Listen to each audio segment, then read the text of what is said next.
Hi, good morning. Welcome to our Saturday meetup. Let's just have a meetup today. You're going to find out very soon, probably in the next couple of minutes. You're going to hear and see why I couldn't do a video today that was going to have a guest that was going to require me to be like focused. Okay, so instead, let's meet up. Happy Saturday, happy December. Welcome to my YouTube channel if you're new here. Good morning. My name is Stephanie Perry. I'm a house sitter, currently house sitting in San Jose, Costa Rica right now for a very rowdy cat. I'm also the creator of House Sitter School and the co-creator of Exodus Summit, and I help Black women take a sabbatical or a career break, move abroad, bop around as a nomad, all while embracing ease. If these things sound good to you, please hit the subscribe button. Go ahead and hit the subscribe button now. I'm going to wait on that. Thank you. And then turn on notifications, ring the notification bell so that you'll be notified when I post a new video or when I go live. Welcome. And welcome, friends. Welcome, everybody. How are you guys doing? Oh, Nick Jones. Hello from the Denver airport. Hi, Nick Jones. Buen viaje. Happy travels. Hello, Patty Palmer in foggy Baltimore. Good morning, Robin. Good morning. He's already. Okay, good morning. I'm cat sitting for Tico. Tico, come here.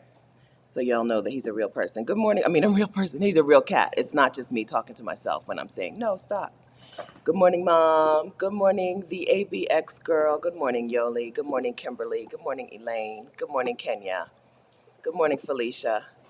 Good morning, LA Teacher. Good morning, Amina. Hey, Amina. Good morning, Kemi, Diana, Constance. How's everyone? Let's do this meetup style. So tell us where you are right now in the world. We already know who's in the Denver airport. We already know I'm in San Jose, Costa Rica. So where's your meetup? If we're having a meetup right now, where's your meetup?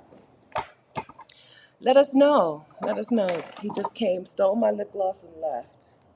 I have a little thing of water here, though, to spray him when he gets when he gets on my nerves. I don't usually drink coffee during my live streams. I don't usually drink coffee on camera because I love it, and I'll be like, this good every tip. And nobody wants to hear that. But I do have coffee, and I have a little bit of Bailey's Irish Cream left. I need to re-up in my cup. So let's just chat. If y'all tell me where you are, it's a beautiful day in Costa Rica. Yesterday was lovely. I think we've made it out of rainy season in San Jose because over the last week, I think it's rained once or since Thanksgiving, actually. Since Thanksgiving, I think it's rained 2 times. So I think we've made it. And rainy season is over in San Jose, and it's now just good weather. So it's 74 right now where I am, high of 78, and it's just going to be like that. Okay? It's just going to be like this right now. So things are good here. Did you tell us where you are? You can hear him. This is Tico, who I house sat for a month ago, and he's a kitten, and he was pretty chill as I recall, unless I just have amnesia. He was pretty chill. He was active, kitten active, but not like get into your stuff active. Already, Tico has chewed up a straw. You know, I like those little silicone straws. He chewed up one straw. He lost my chapstick that I love, the chapstick I apply over and over again during live streams. He lost my chapstick. Every time I bend over, he jumps on my back. I don't care. I'm like, what? When, when did this start?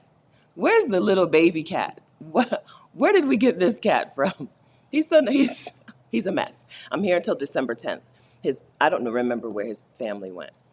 Living more fulfilled. Good morning. Happy Saturday. Your hair is super cute. Thank you. I'm in the process of putting 2-strand twists in my hair. And, it takes me days to do this. When I put in mini twists, I call these mini, they're pretty small.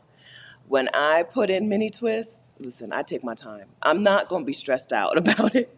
So all I have done right now is the bayang and the back. Next, I'm going to do this row in the back, and then I just work my way up. I'll work my way up and back, and then the middle usually is the very last. There have been times when I've installed mini twists and never finished the very middle and just kept my hair up in a bun for months. When I put the mini twists in, I like to keep them in for 2 or 3 months because you can wash them. It's easy to get down into the scalp. It's actually easier for me to wash my hair in mini twists than it is to wash my loose hair because it's hard to get down to the scalp on my hair if it's been out. If it's been like wash and going, if I've been wash and going, it's hard. Don't, Tico, stop it. So I really like mini twists. I think I generally like 3 months out of the year, out of any year, my hair is in mini twists. Because it's just, it works for me. But I lost my scissors. I don't think I left them anywhere. I think I just don't remember where I repacked my scissors. So I couldn't cut my bangs short enough. So my bangs are like in the way. But stop.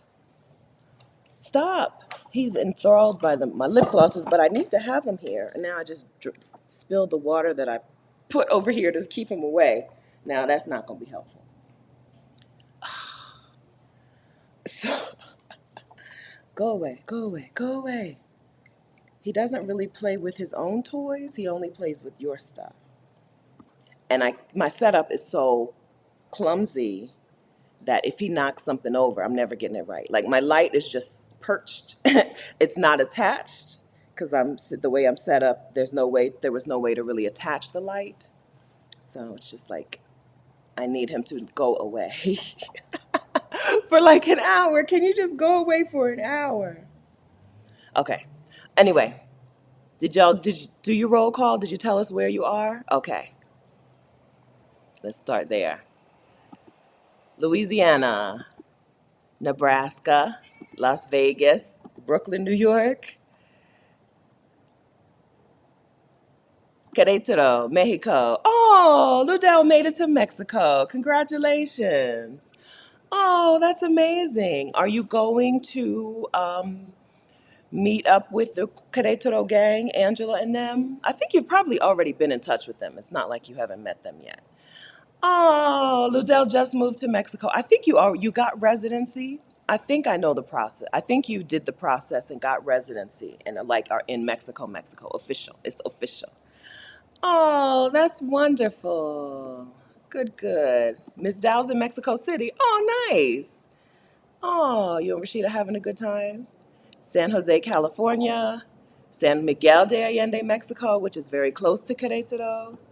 Houston, Tracy and her wife just moved to San Miguel. I think that's the update. You've decided that that's your home, and you have a home there. Houston, H-Town is in the house. Philadelphia, hey neighbor. Canada, hello. Okay, let's see. I'm trying to. Western Isles of Scotland, Dr. Nash. Love being with the sisters. Hi. Light dusting of snow. It doesn't snow all that much, though. A dusting, I hope you can handle it. I hope a dusting is okay for you. I'm not a snow girl. I don't like the snow, but at least a dusting is a dusting. You can, I hope. I hope you'll be okay with it. I hope. If you hate it, get out of there. But it's probably beautiful. Chicago. Okay, Amina, listen, we've talked about this. Chicago, Pittsburgh, Minneapolis, Buffalo. Y'all need to be working on a plan. Okay? Detroit, Oklahoma City, was it not Tulsa? There's quite a few women here from Tulsa. In Tulsa, y'all need to be working on a plan. Okay, okay, thank you.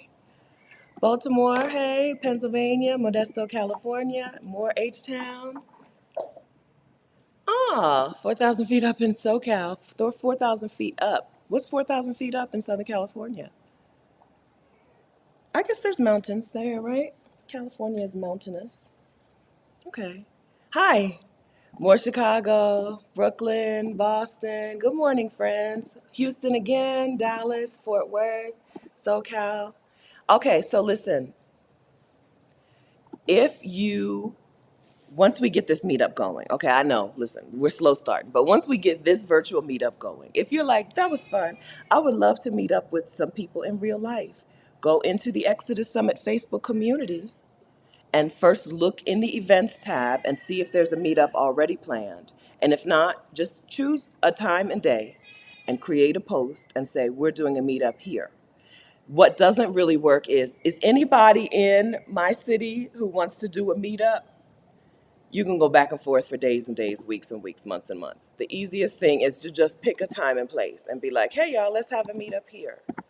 A place where you can get a table in a restaurant for 5 or 7 or 20 people, 5%, 5, 6, 8 people, right? and then just cap the meet off at that number. That's what I would do. The Exodus Summit community is is a Facebook group for Black women who are into the sabbatical, move abroad, bop around life, and even if you're not doing it yet, right? If you need some community with some women who make this thing kind of normal, join the Exodus Summit Facebook community at exodussummit.com/community. Black women only, okay? And then go into my mom in Dover, Delaware. Then go into the Exodus Summit group. Look at the events tab and look for a meetup. See if there's a meetup already happening. If there's not, do make one. Make one. You could also look at the previous meetups and say, hey, I missed it, right? Y'all are in my area. I missed it. When are you doing the next one? Okay, I really did. I spilled more water than I thought. I got to get a thing. I'll be right back. Give me a second. Tico? Okay, see Tico. Watch Tico on the table.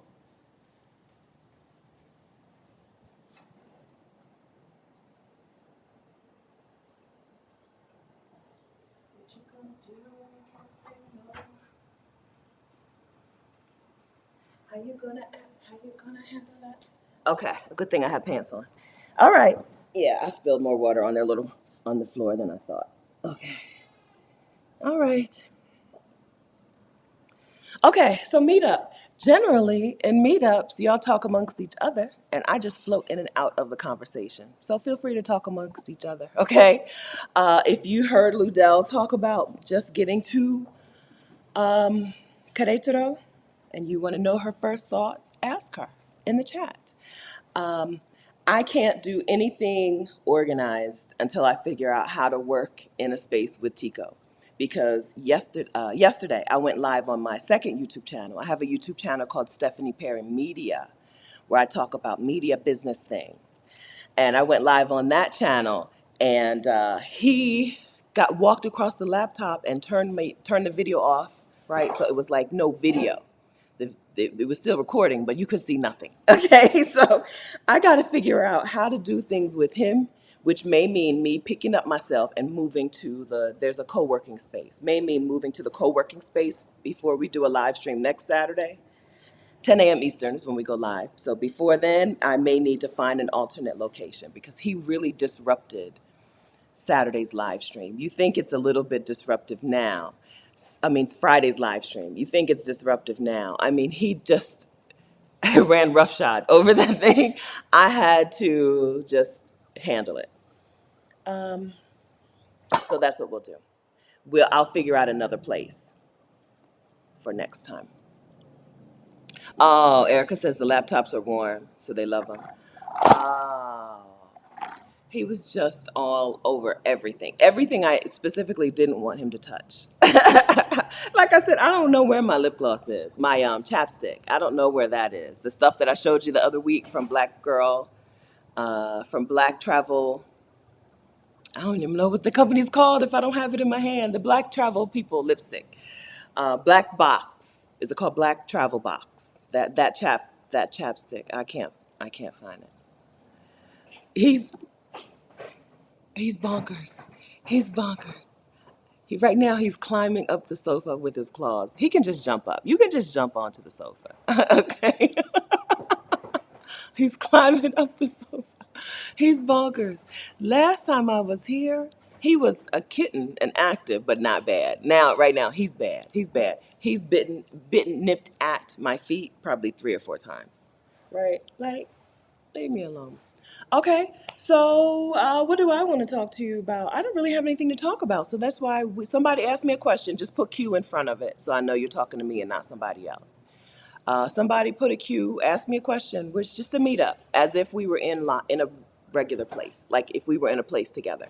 I'm having coffee with sugar. I have to travel I go to house sits. I arrive with house sits with my own coffee and my own sugar because so many people are off sugar now. I should probably take that as a hint.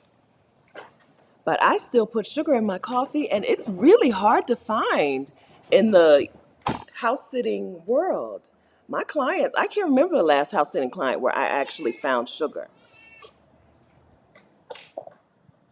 Go away, go away, go away, go away.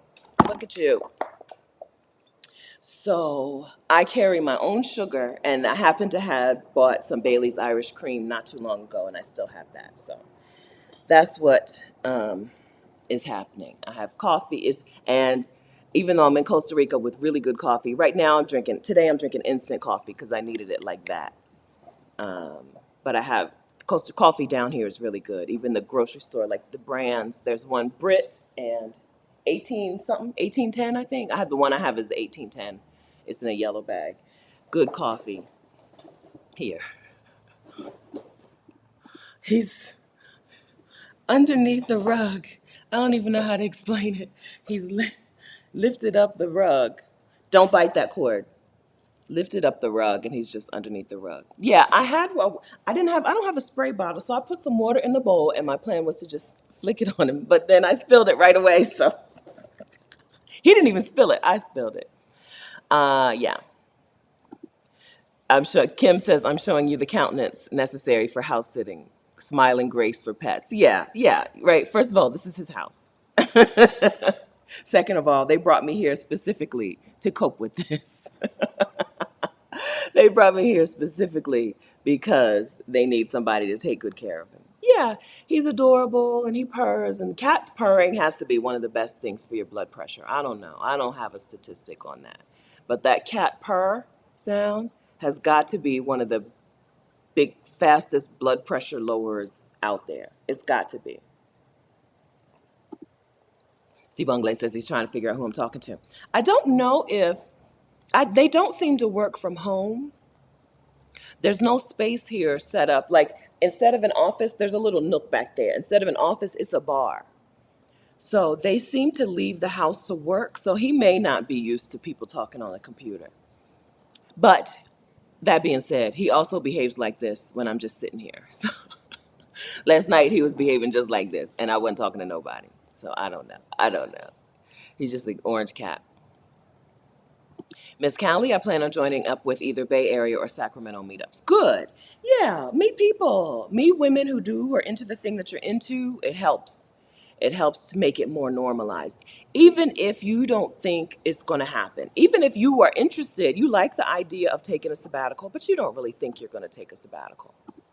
Join a meetup. You'll make friends who are into these things. It always surprises me what percentage of women, when we go to meetups, when I do go to meetups, what percentage of women aren't really working on a plan right now, right? But they just want to meet other women who are into this thing. You're welcome. I think you are there's a pleasant surprise awaiting you if you're not planning a career break or a sabbatical or move abroad or anything like that, or house sitting, but you go to a meetup with a lot of people who do it. It might happen. We have been accused. We have been called a cult a time or two. It might. You might start looking at things a different way. But even if you don't think it's possible, you should join in with people who are into what you're into. It's hard to make friends as an adult. It's hard, right? And so the best way that I know is to do the thing that you like to do, and the other people that you like, that the people who are there are going to be people you like. Yeah, I don't have a spray bottle. I just was gonna flick water on. I flicked water on him earlier when he tried to chew the electrical cord because I need equipment. I have my computer plugged in. I have the light that I travel with. I have the light plugged in. And so I have a big old extension cord from the kitchen into here. And first thing he did was start chewing on the electrical cord. I'm like, no, indeed. You're not shocking yourself in this under my watch. I don't know what you do when your parents are home. But you're not doing this under my watch. Where's the over 60 gang who's planning a sabbatical? Roll call. Vanessa wants to hear from you in the chat. You guys are so full of compliments for me today. Thank you. I feel good. Glad to be here. I'm shocked that it's December. I don't know how that happened, but I'm glad to be here. Thank you. All right.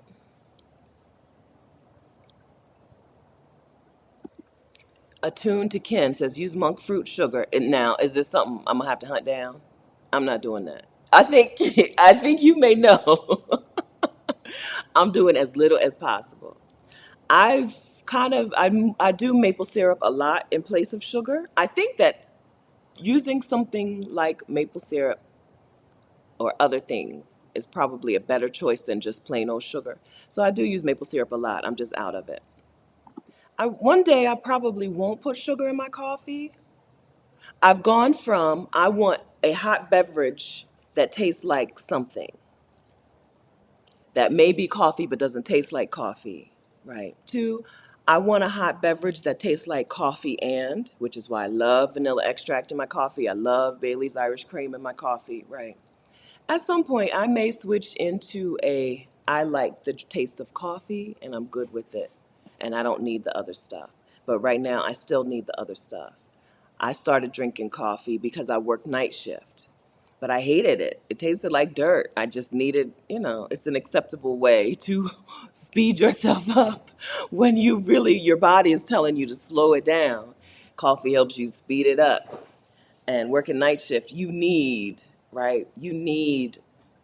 You can't rely on nature, right? Not if you want to drive home awake, right? Not if you don't want to fall asleep behind the wheel. It probably took me 6 weeks of night shift before I knew I could make it home without falling asleep.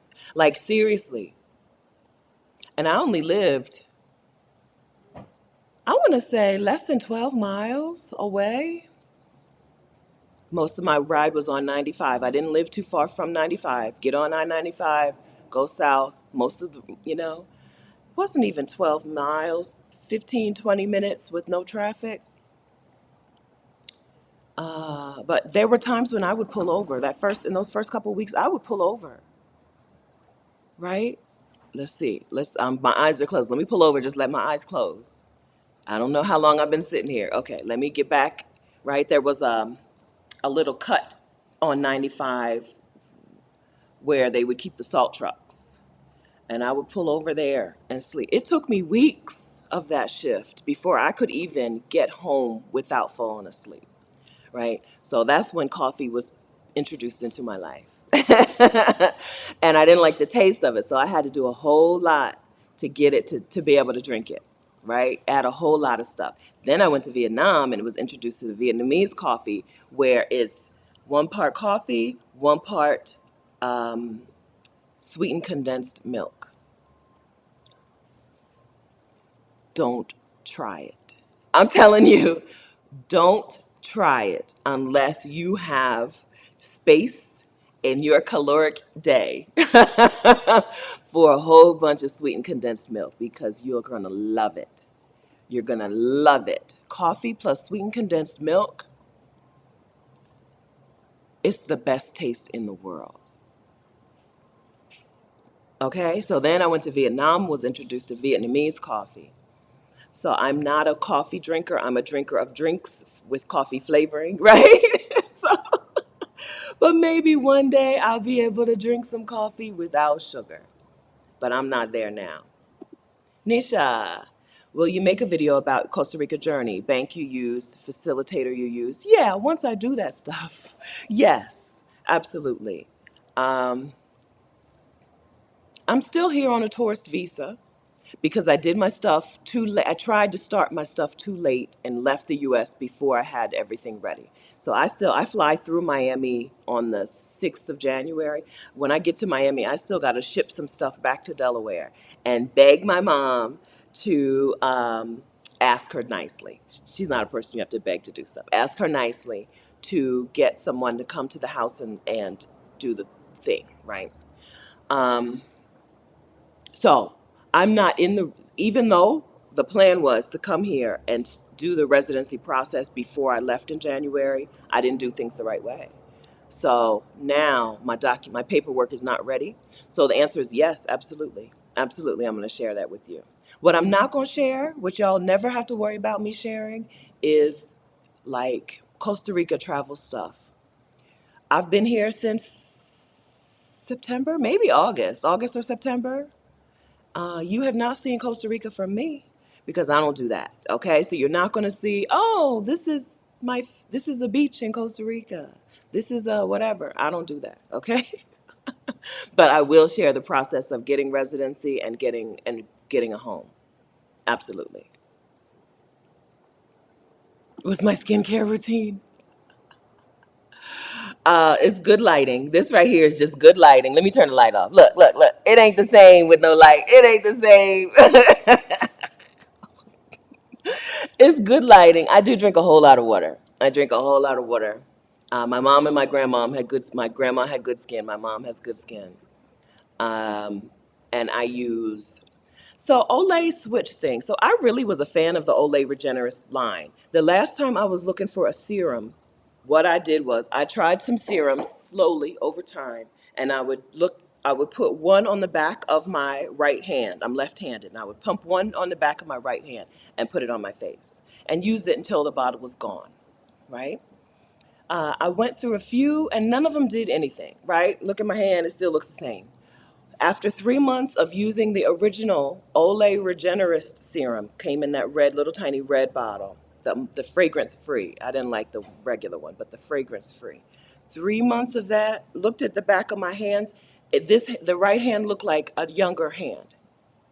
They looked like two different hands. That's how I picked my serum.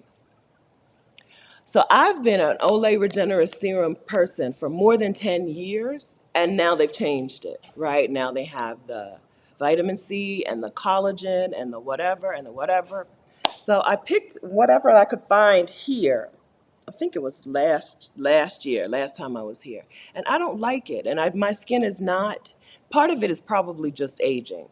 My skin does not look like it looked from the other serum. Part of it might be aging. Uh, so I need to find something else. I use a moisturizer. I use that man, Water Drench by Peter Thomas Roth. I don't have any, I love the way it feels. I love the way it feels. I don't know that it's done anything, but I think the serum is the girl. The serum is the one who puts the work in, I think. I'm not a skincare person, okay? Are you here? So, Sarah, are you here? We have a few skincare girls in the community. I'm not a skincare girl, but I do think that Olay Regenerist, I need to replace it because my skin has not been the same since they changed it. But it's just water, good lighting. And I don't look like you think I look. In person, people just be like, oh, you look regular. On camera, people always be like, oh, you have such good skin. It's just regular skin. But I do think I need to figure out a better thing because the change in the Regenerist, I see it, right? And I'm not happy about it. I feel it's just been a few months since I've had to switch off, and I'm not happy. Nina, did I bring vanilla? I don't have to. In Costa Rica, vanilla extract is so inexpensive that I just buy it in abundance. In Costa Rica and Mexico and probably all of Latin America, I don't know. So I'm out of vanilla in this house sit, which is why I'm on the Bailey's Irish Cream. You don't need them both, I don't think, in your coffee. So this is why I'm on the Bailey's right now. I'm out of vanilla, but I'm going to the grocery store today because I'm really close to a bougie grocery store called Auto Mercado, and I need the bougie butter. The butter down in Latin America, awful.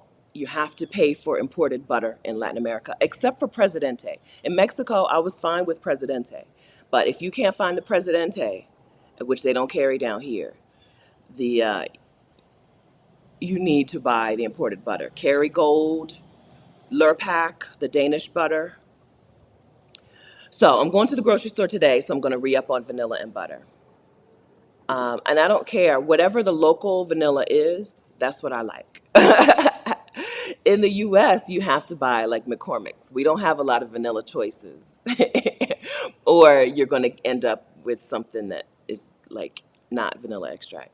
Katrina actually made vanilla for me one time, or she made vanilla and gave me a bottle of it one time, which was amazing. I didn't know how simple it was to make vanilla extract. Um, But down here, you can just buy whatever. In these places, vanilla is much less expensive than at home. Yeah, I understand what you're saying. And I agree, sugar is bad for me. I don't have a control on my weight. Right now, my weight, I know how to lose weight and I know how to gain weight, but I don't know how to stay somewhere yet. I have not yet learned how to stay somewhere. I was supposed to get coaching from Um, Kira. Kira. That's not right. Kia. Kia was supposed. Hi, Kia.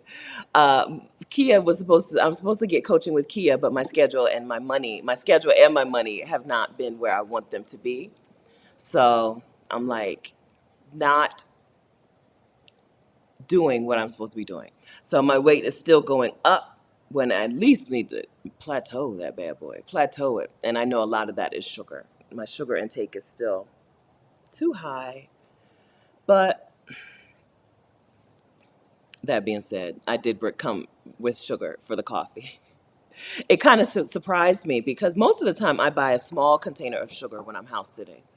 But I think it was this house sit last month, I ended up buying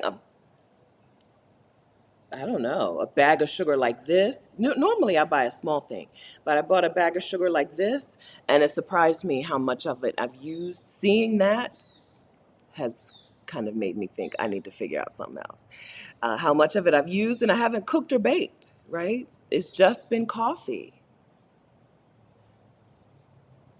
I'm thinking.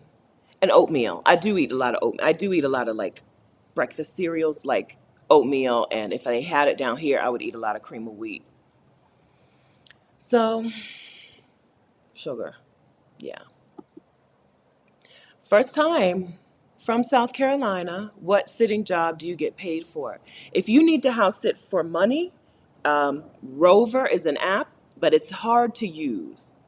Rover is hard. For some reason, Rover has a lot of people who aren't really looking for a house sitter who will message you. It's the weirdest thing. Like, what are you doing? On Trusted House Sitters, if they post a house sit, they want a house sitter.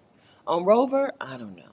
The problem with Rover is that you have to be, because it's for pay, you have to be legally allowed to work in that country. So Rover doesn't work for travel. Even though Rover exists in the UK, you can't house sit with Rover in the UK if you don't have the legal right to work in the UK, right? If you don't have whatever their green card is. Or if Rover existed in Mexico, you wouldn't be able to sit with Rover in Mexico unless you have residency in Mexico, you know? But Rover is an app that exists where people will pay you for house sitting, they'll pay you for just drop-in visits. I've done drop-in visits on Rover. You have to have an address in that place to get booked. So if you want to travel and house sit, there's no real way to travel and house sit for money unless you want to create a business and like market yourself. If you're looking for an app that already has clients, Rover or Trusted House Sitters are the ones. Trusted House Sitters, you don't get paid. You're getting free accommodation. Val, what hair products do I use on my twist in Costa Rica? I brought with me, I don't think it's worth the time to go up and get them, go find them. Um, I have, so shampoo and conditioner, I'm on Garnier Fructis, Sleek and Shine, avocado something, flavor, flavor. Garnier Fructis, Sleek and Shine, shampoo and conditioner, you can find them all over the world. And then before I shampoo my hair, I dampen my hair and put some oil on it. Extra virgin olive oil is usually the one I have. I prefer Jamaican black castor oil, but I always have extra virgin olive oil. So I dampen my hair with extra virgin olive oil for just a little bit because when I let my hair go on its own, it gets very hard, and it's like I said, I can't wash down to the scalp on my hair as it is unless it's stretched. And I usually am not washing my hair when it's stretched. I'm washing my hair after it's been days or weeks, and it's just like, and it's an afro, right? So, and to wash the afro, I need to soften it first. And I do that by dampening my hair and putting in some extra virgin olive oil or whatever oil I have. Then condition, sometimes I condition and then shampoo and then condition again, whatever I need to do to be able to move my hair around because it can get very hard. Um, Garnier Fructis Sleek and Shine, and then once I'm done with the conditioner, I'll rinse most of it out, try to leave a little in, and more oil. And my favorite styling product right now, I like, or not right now, it's been years, I like Um, I always say the name wrong. That's why I wanted to go pick it up. I just texted it to Kat. Maybe I can find it really quickly. I like Camille Rose Naturals, which is in Target. Camille Rose Naturals makes a what I use as a leave-in conditioner, but it's on the bottle. It's called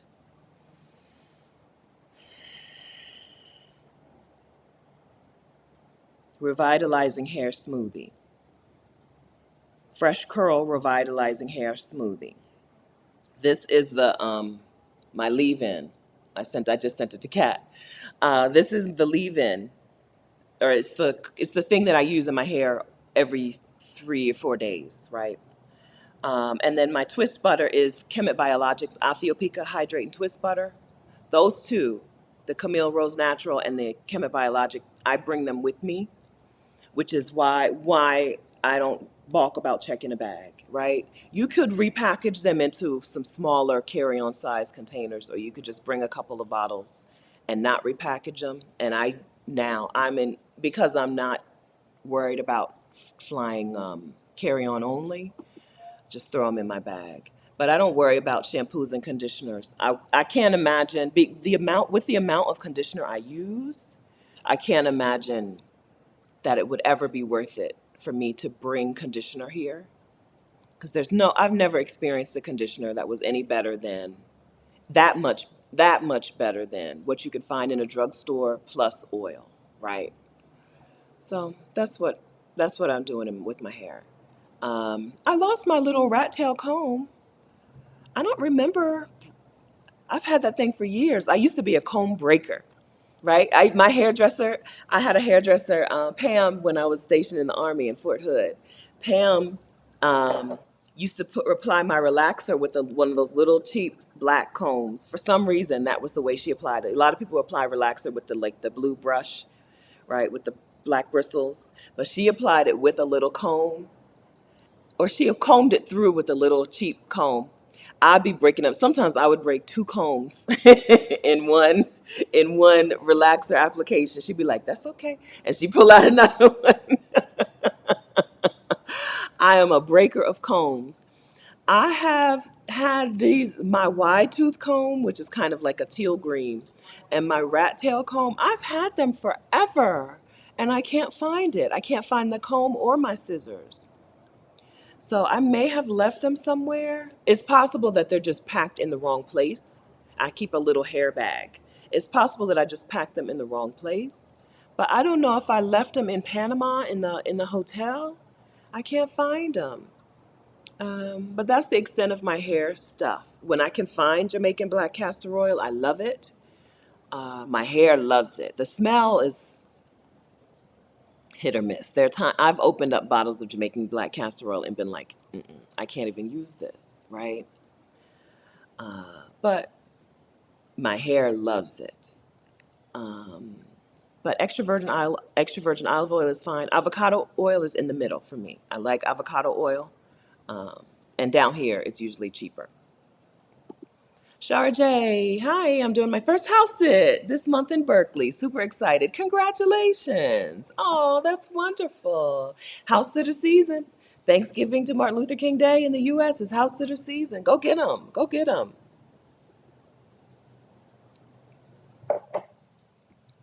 That's wonderful. I hope you love it. I mean, I used your house sitter link last week and opened an account. Good. I'm going to try and see if it's for me. Good. Trusted House Sitters had a discount, 30% off. New members. I emailed y'all a few times about it. If you get my newsletter, the thing may still be working. The code worked.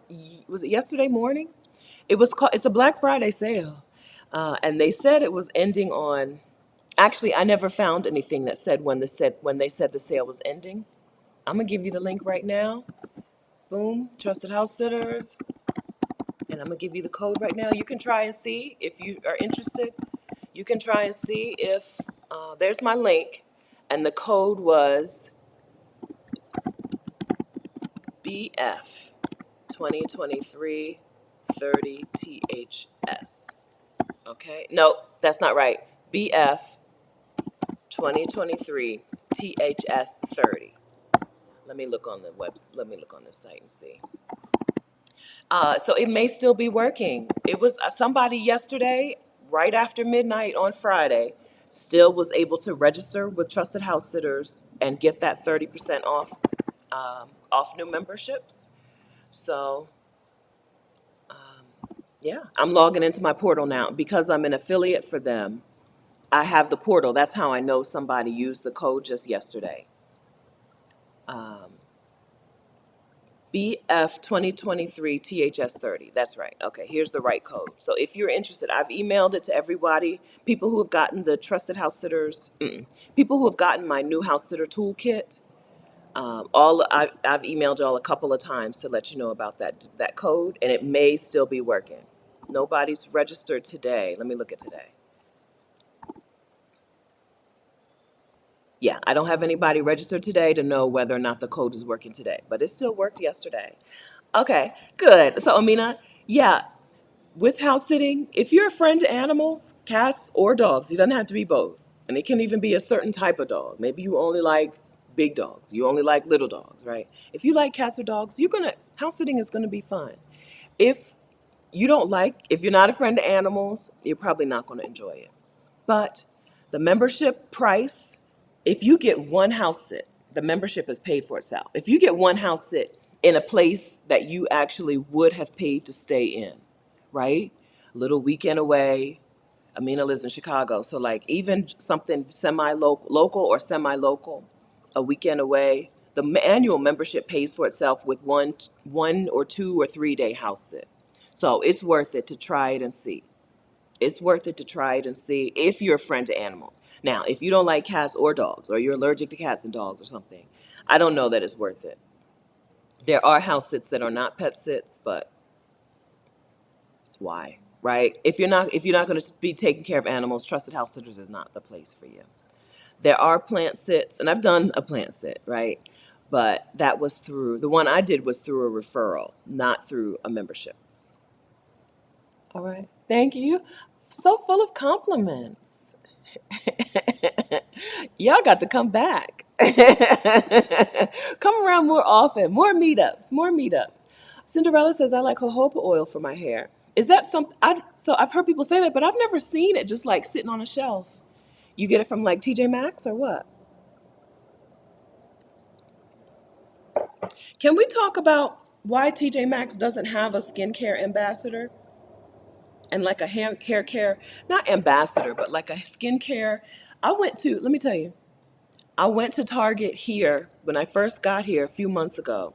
Mm-mm, I wish. I wish. I went to Walmart when I first got here to San Jose a couple of months ago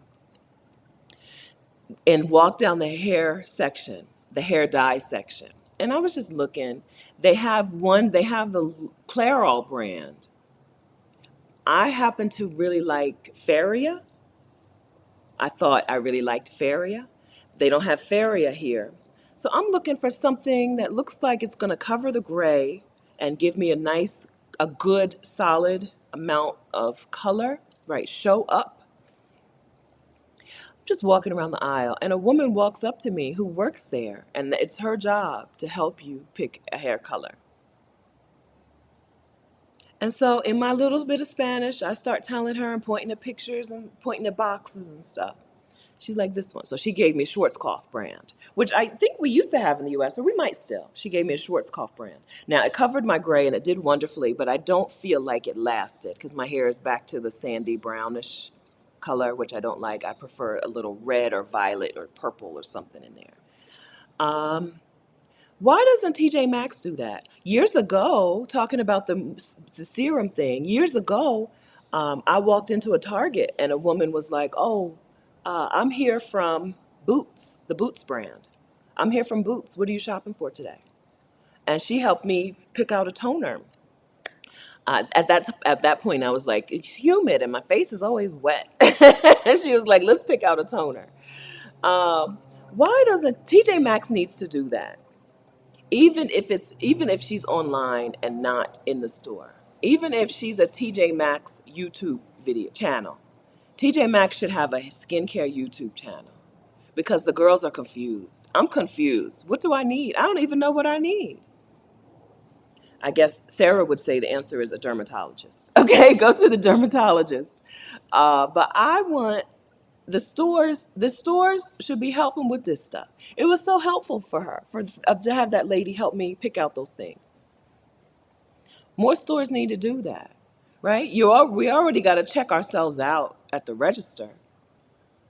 Can you help me pick what I need before I go? My hair's still dripping.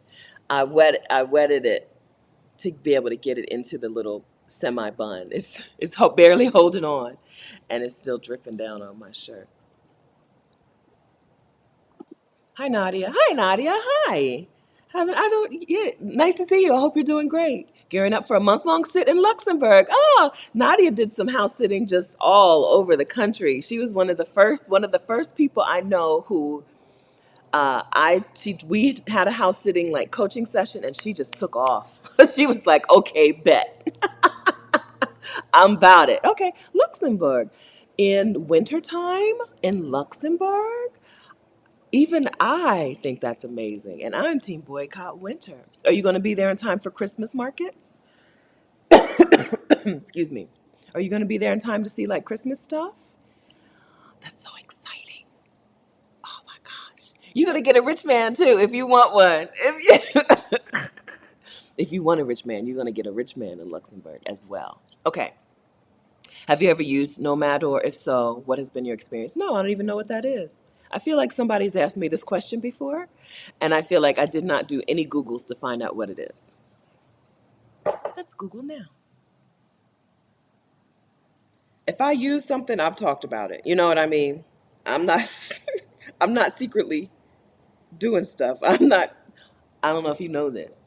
I can't keep secrets. Okay? So if I'm using it, you would know. Nomad or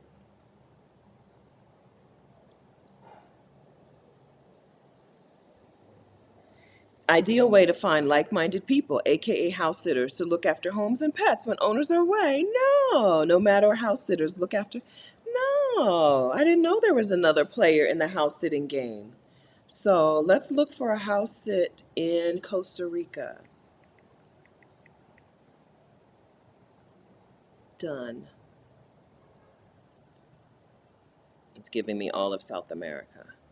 And we're not even in South America. Let me get to Central. San Jose. It's showing me 5 house sits in Costa Rica, 7 house sits in Costa Rica. Let's see. No, fixed dates January to February. Oh, Atenas. No dates on these, so some of these are not actual house sits. Oh, no, I've never heard of them. Thank you. Somebody did ask me that, and I didn't know what it was, so I never looked it up. Oh, that's wonderful.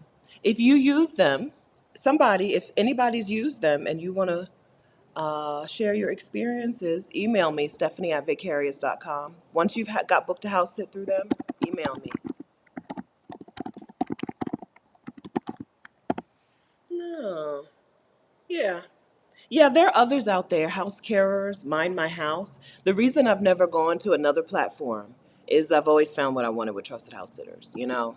Like even right now, there were or not right now, but like this Christmas, being that Christmas dates were open for me because this house sit ends on December 10th and I don't have to be in Grenada until January. I get there on the 8th. Um, um, I'm available for Christmas, which as we know is house sitter season.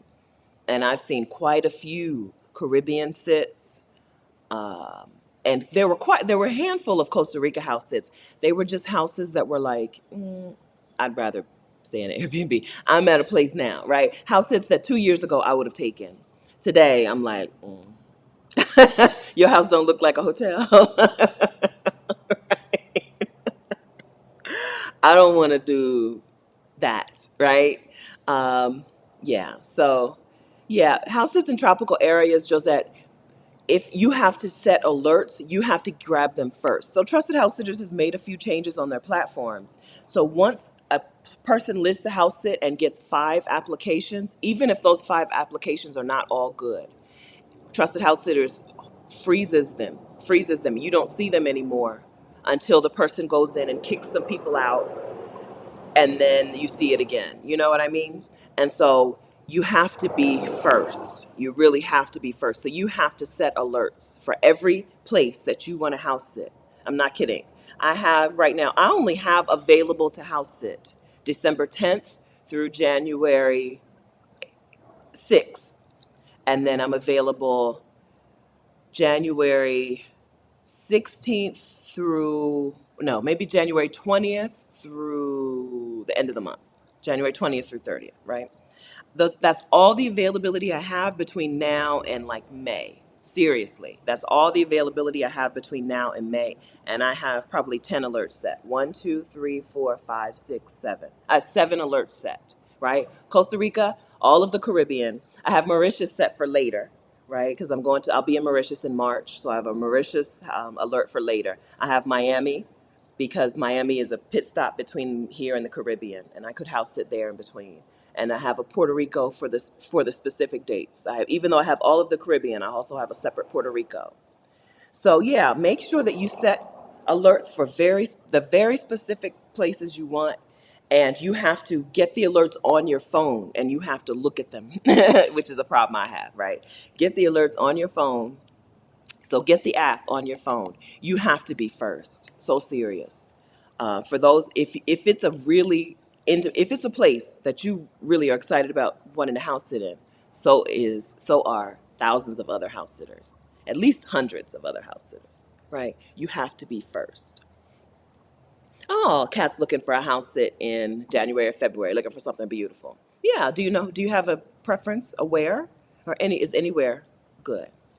Yeah, house sitting is house sitter season, so you can book a house sit in Christmas if you are willing to go a few different places. Like, so you're in Mexico, if you're willing to house sit in Querétaro or San Miguel, or get on the bus and go to Guanajuato, or even like Lake Chapala, because you're probably 5 or 6 hour bus ride, two bus rides from Lake Chapala, right? You can do it. You can do it. You can find a house sit for that period of time. This is go time. This is when the people who feel confident that they could find a sitter book their Christmas sitters. You know, like there are people who either have never had a house sitter before, or are in a place where they're not, like, nobody wants to house sit for me, or they have a whole bunch of pets, right? Those people have to start looking early. But the people who are like, listen, I know I'm gonna get a sitter like that, right? Like I just saw a house sit for St. Kitts for Christmas, right? The people who are like, I know I'm getting a house sitter, they're booking now. They're applying, they're posting their sits right now. Okay, Kat, any location in Mexico? Yeah, you can do it. It's house sitter season. I haven't had a Mexico alert for quite a while, but I remember Mexico at Christmas time. It's house sitter season down there.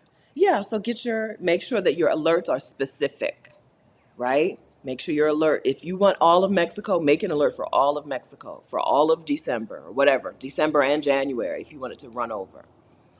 Make the alert. Make sure you have the app on your phone. Make sure you're getting alerts to your phone, and apply. Use my letter from my new house sitter toolkit. If you don't already have a letter to apply for sits, use my letter from my new house sitter toolkit, and you have to change the wording, right?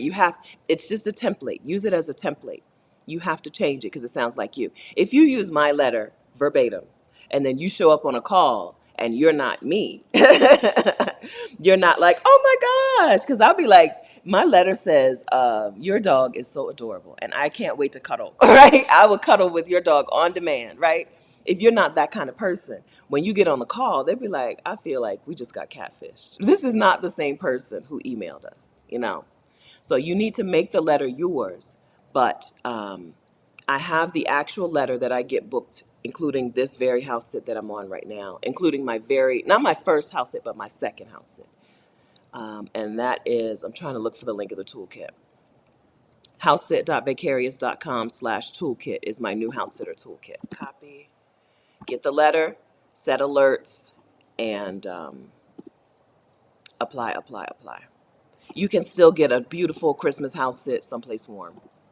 You can still do it. Okay, I'm gonna tell you a secret that I usually only tell inside of house sitter school. Okay. A secret that I only tell inside of house sitter school is that I often lie to them about already being in their country. if I think that's going to be a hang up. Okay? Now, with 30 some reviews or 40 some reviews on Trusted House Sitters, people know if I say I'm coming, I'm coming. But still, some people get really paranoid, or not paranoid, worried that they're going to book a house sitter who lives in Washington, D.C., but is not going to be able to get to Mexico City for the house sit. So I often say, okay, this is free game. There's something that people normally have to pay me for. I often say, I have a house sit that ends, I have a house sit in Mexico City, in whatever, that ends on, let's say their house sit starts on December 20th. I'll be like, I have a house sit that ends on December 18th in Mexico City. So I'll be close by. Okay? You use with that information as you choose. Do it or don't do it. I do that. If I know I'm getting there, again, house sitting is for reliable people who do what they say they're going to do and are where they say they're going to be. So that means if you're a person who is still not, you don't know how you're going to figure out how to get there, then don't do that. Okay? Don't do that. But I know I'm going to get there, right? There's no way I'm turning down. If I had gotten that house sit in St. Kitts, I don't care. I don't care what I have to do to get there. I'm getting there. I'm getting there. And I'm getting there 3 days early just in case. Because right now, flying through Miami is very scary to me. Having to stop in the U.S. did not do well last winter. The airlines, airports, and airlines did not do well last winter. So for me to get to a place on time, I'm going to go early. And that's not like me. I'm a last minute girl. Okay, I'm a last minute lady. I love to show up at the very last minute. I feel like I won. Not being early, being right on time. Oh my gosh, you can't tell me I didn't just win. Okay, but with house sits, and especially with house sits flying out of or through the US, I'm coming early, early, early. Okay, I'll be in town 2 days early. I'll be at the hotel, okay, or an Airbnb. Maybe I'll be staying with you, right? I'm gonna stay in your house before the sit starts. Let me tell you, right? Let me ask you what the situation is. Tanaj and Tino, some of our best house sits were in Costa Rica. Pura vida, pura vida. Hi guys. I'm not sure if y'all are in Turkey or if y'all are in someplace else. I don't know where y'all are in the world. Hi. So I see this question, can couples house sit? Yes, because Tanaj and Tino house sit. Go over to their YouTube channel. Yes, they house sit. Tanaj and Tino house sit together with the dog, right? I think your dog has house sat with you, right? I think. I always misgender their dog. I'm sorry. Every time I leave a comment, I say the wrong thing. And then you're like, yeah, either I'll be like, he wants that, whatever. And you'll be like, yeah, she does. So I can't remember your dog's name or gender. I apologize. But I think they've house sat with their dog. Speaking of which, I need to, Tico, the cat's really quiet. I think I should know where the cat is. Tico, kitty, kitty, kitty. Make sure he didn't chew on anything. Tico,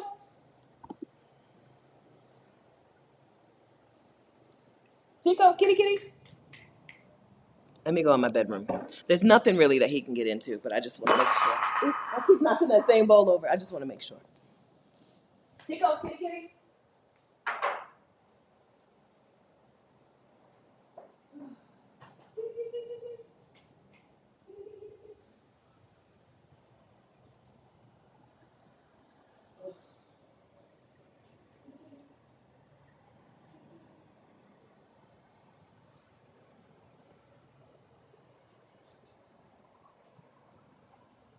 Tico, kitty, kitty, kitty.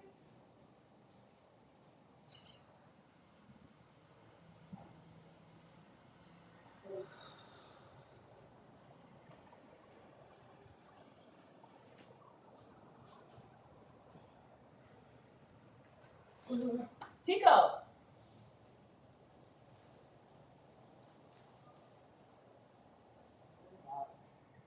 Tico.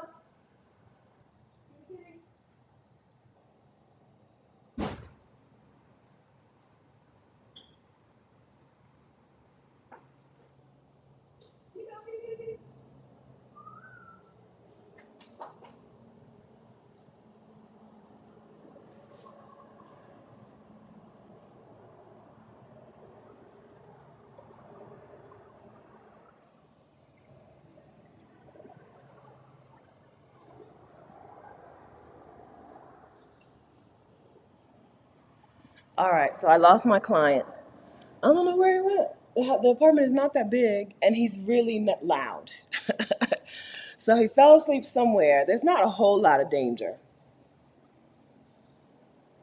He'll be all right. There's not a whole lot of danger. He'll come back.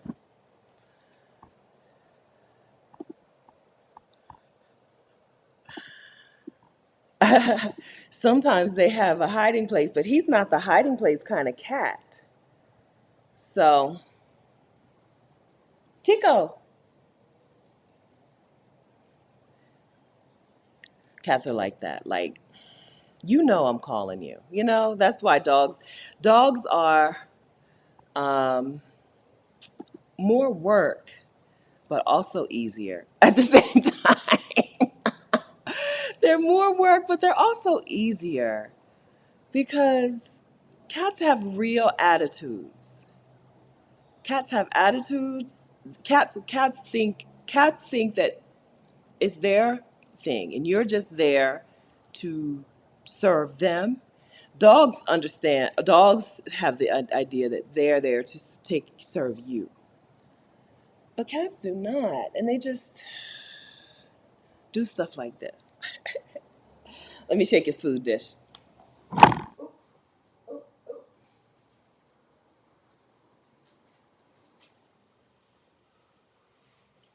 He's pretty small, so he can fit in a lot of small places. I have a lot of stuff here with me, but I don't think I have. I hid the Clorox wipes. Here he is. I shook the food dish, and here he comes. I have a lot of I hid the things that I thought could be a problem: the Clorox wipes and the whatever. Where were you? You came from back there. You might have been hiding in the bar or on the bar. I hid the stuff that I thought was a potential problem. But still, he chewed on my straw. I told you he chewed on my straw and chewed a piece off of it. And I don't want him to be like somewhere choking on stuff. Everything good with you? Yeah. Do you want to say hi to YouTube? He's not spayed, neutered. He's not neutered yet. He has he has balls, which is hilarious, but they're always in your face. Cats. He's very cute. He's super cute. He's the cutest. He was so small when I was here last time, and now he's like regular cat size. Last time he was itty bitty. Everything good? Okay. We just had a 180 in attitude. An attitude 180, and I just needed to check on you and make sure you were still in the land of the living. Okay? That's all. That's it. Yeah.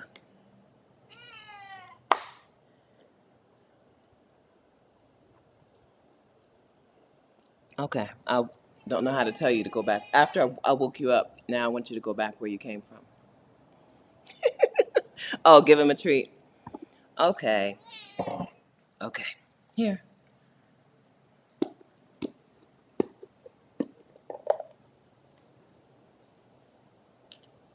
Eat out of this. Okay. Thank you. Yeah. Tori says he had his balls in the camera yesterday. Yeah. Cats are funny. Their anatomy is kind of hilarious. They just hang off the back. I guess dogs do too. Theirs do too. They just hang off the back of his butt, kind of. Yeah, orange tabbies are loco. They're loco in La Cabeza. They're crazy. These orange cats are the craziest. I think they're almost always male. This, they're almost always male, and they're just, you know how men are. Well, he's calmer now. Hey, Cookie, he's calmer now. Because you probably weren't here for the first 15 minutes. When we started at 10 a.m. Eastern time, he wasn't calm. He wasn't calm. Uh, Good. Okay. Professor Cynthia Strickland just signed up for Trusted House Sitters. Thanks for the info and the discount code. You're welcome. And welcome. Welcome to house sitting. Welcome to house sitting. It really is fun. So he's eating out of the dish that he's not supposed to eat directly out of. And he's purring, and he's a fun dude. He's a fun guy. He's fun to have around. Okay, you enjoying it? Okay, I think that's enough. This is his regular food. It's not treats. It's fine. All right. How are we doing on 1 out of 1,000 orange tabbies are female? Yeah, they're always male. So I won't have the misgendering problem with them, like I do with Tanaj and Tino's dog. Let's see if they tell me. Did y'all correct me? I don't think it's worth correcting me because I'm never gonna get it right. Every time I post, I get it wrong. Their first house sit was in Bangkok with 6 kittens. Oh, that would be so cute. Oh, he was fun when he was a kitten. Tico, you were fun when you were a kitten. What happened? Huh? What happened? All right. Okay. So I got on. I lost my place with the questions. So I'm just going to scroll down to a place and look for some questions. Oh, when I go house sitting, how much luggage do I bring? Girl, I'm right now traveling with a medium-sized check bag, right? Medium-sized suitcase, a roller size, a small carry-on size suitcase, my backpack, and I've got two of those fabric big grocery bags. I'm sorry, that was an accident. Two of those big fabric grocery bags full of stuff. I moved into this place like I was never leaving. But you bring however much you need, right? It's not, they're not going to be like, sometimes I do say out loud, listen, I have a lot of stuff, but don't worry. I'm in the country. I know I'm only house sitting for you for 6 weeks, but I'm in the country for 6 months. That's why I have a lot of stuff or something like that. They never care. Nobody ever cares. So you bring how much stuff you need for however long you're going to be around. A lot of times I book a house sit knowing that it's not going to be my only house sit, and I'm going to be out of the U.S. and in that other country for quite a while, and I just need stuff. You just need stuff, or you want stuff, right? There was a question about my YouTube plaque. This is mine. Listen, I started bringing it with me. I got so sick of not having it, right? All these other YouTubers out here with their 100K plaques behind them, and mine is at home in Delaware. I'm like, no, indeed, I'm bringing it with me, and I'm not going to leave it behind. Um, I may leave my rat tail comb. I may forget my scissors, but I'm not forgetting to bring my plaque. I'm taking this going with me, right? All the other YouTubers with theirs right behind them, right? They be talking, and the plaque is right over their shoulder. Mine's in Dover. Not anymore. It's coming with me, which is why, carry on life is not a life for me. Yeah. I've started, I think I just brought it with me. When did I leave the country first? I don't think I took it with me to Morocco. Went to Morocco, went back to Delaware. Yeah, I think it's this trip, this time, when I left Delaware no, I went to California. Did I have it with me I think I may have taken it with me to Palm Springs, to those house sits. Because I don't know. Went back home. I may or may not have started carrying it with me in Palm Springs, but I know, yeah, yeah. Recently, this year, I've started traveling with it. Okay, thanks for checking in, Tico. Okay, okay. What else do I carry with me though? Stuff. My hair stuff, my clothes, my work stuff. So for work, I need my laptop. I have this big light from Loom. Um, a whole bunch of notebooks. My whole backpack is full of notebooks. My backpack is right here. The whole backpack is full of notebooks. That's where I carry my laptop, my chargers, and my all of my notebooks. Listen, that's how I like it. What other work stuff do I need? I have the Skyroam hotspot thing. whole bunch of chargers and pens. I have a bag of pens and stuff. Clothes. Generally, I have an eight bottoms, eight skirts, dresses, pants, shorts, 8 sets of those for the main weather that I'm going to experience, right? Like in Costa Rica, 70s and 80s. But then I went to Panama City during this go around. When I packed, I had to also pack for Panama City, Puerto Rico for a conference I'm going to, which the clothes that I packed for the conference may not fit. I may need to replace some stuff or buy some stuff when I get to Puerto Rico, because like I said, I don't have a handle on my weight this moment. I know how to lose weight and I know how to gain weight, and I have not been good at maintaining. So my conference clothes may not fit, and I may need to buy new stuff. But I brought some conference clothes for Puerto Rico. I bought vacation clothes for Panama and Grenada. There was one other thing I was doing, and then the Costa Rica regular everyday house sitting clothes in 75 and 85-degree weather. Oh, Beyonce, Houston, right? I also went to see Beyonce during this. I had to pack that in this trip too. My sequin shoes, my sequin top. I had to pack that stuff too. So I have a lot. I have a lot of stuff. Coming from the last house sit I was in yesterday or 2 days ago to this house sit, my stuff didn't fit in my suitcase. I'm like, I don't know what I'm gonna do. I don't. It all fit when I got here, I guess, but I don't know what I'm gonna do. I just put some of it in one of those in a grocery bag. I had one bag of groceries, just supplies, and then I had one bag of stuff that didn't fit in my suitcase. So I don't know. I don't know. Sarah, a cat. I may need to drop some stuff off again next time I leave here. Because next time I leave here in January, I fly out on the 6th and I arrive in Grenada on the 8th. I'm not coming back to Costa Rica until at least May. So I may need to leave some stuff. Storage is not crazy expensive here either. I know, but I wish I had let you sleep. I don't know what I was thinking. What was I thinking? Why did I wake you up? What is wrong with me? I forgot myself for a second. What was I thinking?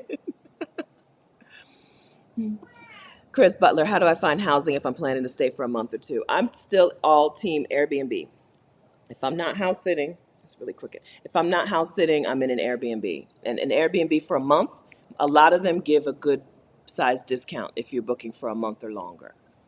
So even though the daily rate may make it look like say the daily rate is $100 a day, which would be $3,000 a month. For some of those, you can get them for closer to $2,000 for the month, or maybe eight, 2,000. The discount is not as steep as it once was, but some people will give a 25%. Is that 25%? 25%, 25% discount for the month stay. And that's what I do, or house sit, or both. My plaque is, I don't know. I've had it with me. I had it in the last house sit. I've had it with me since, I guess, at least August. If I didn't have it in whatchamacallit, if I didn't have it in Palm Springs, I at least had it the whole time I've been here. Yeah, I was sick of that, right? I want mine. Everybody else got their plaques in the background. I want mine. Now, what do I need to do? Find a space for it in my suitcase. Robin Johnson, hi. Have I ever house sat for somebody who doesn't speak English? This family, well, no, she speaks English. The husband, they're Brazilian. Let me tell you, these two people are the most beautiful people I've ever stood in front of. The husband and wife, they eclipse all beauty. They're both Brazilian. He doesn't speak Spanish, or his English is not the best. But she does. She does speak English. I think she speaks English and Spanish. So I have not yet, but it could work. If you're going to communicate mostly through writing, right? You're going to apply with them in writing. and you're going to update them every day on the pet on WhatsApp or on your text or something in writing, translation apps will do you good, right? A translation app, just like my food. I got some food delivered here. I got Taco Bell delivered last night because I got here. I didn't get here until 9:30. I left the other house sit anyway. Santa came to town out in the other house sit area, and he rode around, and it brought things to a standstill. So I just no, I didn't. Maybe 8:30.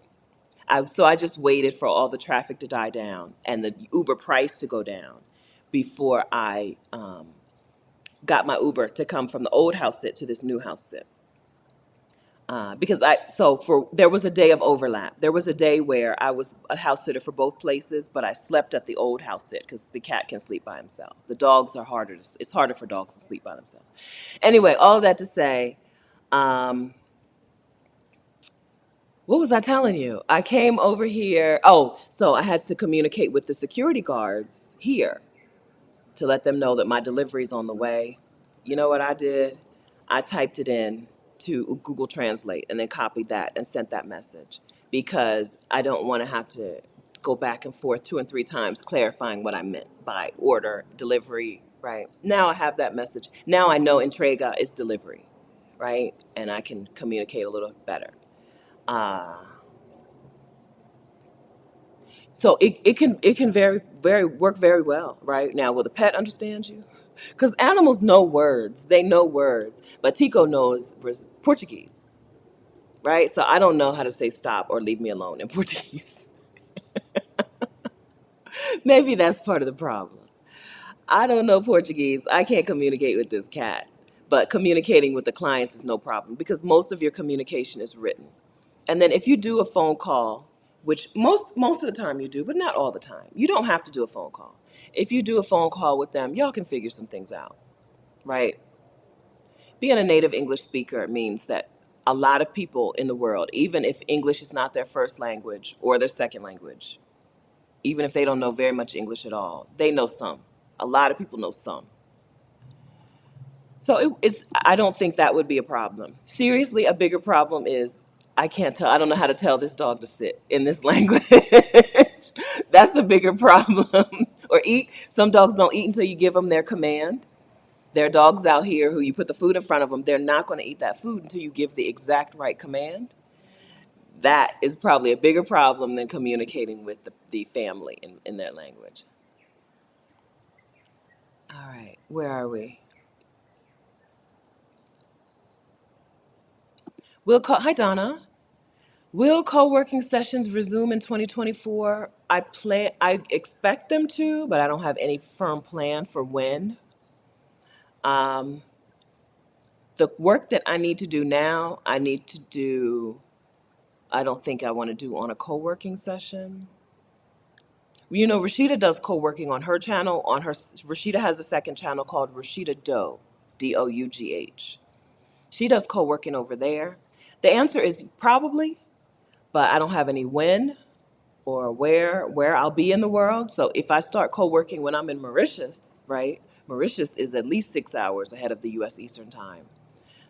Probably a lot more than that because Mauritius is East Africa. It's an island, right? So yes, but, right? Yes, but who knows when? Who knows where? Hey, Deborah, over 60 Black women expats. I'm here for 10 days. I'm here till December 10th. So next Saturday, there may be more of the way the thing started. That it may start again that way next Saturday. Or I may be someplace else. I may go to there is a little co-working space here that I may go to. Or maybe not. Maybe we'll just deal with him.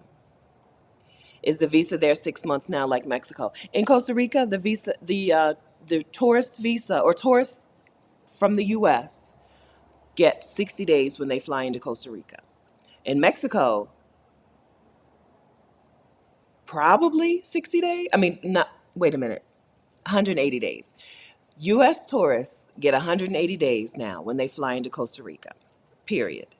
That's the rule, right? Now, in Mexico, you may or may not get 180 days. You're likely get 180 days. Whereas in Costa Rica, you're getting 180 days. That's a very new rule, very new change. I actually flew in the day before that change happened, like literally the day before or the week before. I think it was the week before. I literally flew in the week before that change happened. But then I flew back out to see Beyonce. And when I came back, they gave me 180. Flew out to go to Panama, came back, they gave me 180. Can you house sit with kids? Yeah. House sitting clients are people, right? So when you apply for the house sit, you tell them specifically who would be with you. And they say yes or they say no. You can house sit with kids, you can house sit with pets, you can house sit with friend, a mom, something. Spicy introvert. Same. You can house sit with a pet. Some clients will say yes, some clients will say no. Rainbow Hues, how difficult is it to travel with food and hair care products on the planes? Oh, yeah. Yeah. Planes have size limits just like in the US. You have the carry on liquid 3 ounces. Most places don't let you bring food into their country, not produce, right? I'm not talking about potato chips in a bag, but like most countries do not let you bring what's considered produce into their country. That's anybody. Um, and the same restrictions apply on liquid sizes. 100 mLs or 3 ounces or something like that, somewhere around there. Ooh.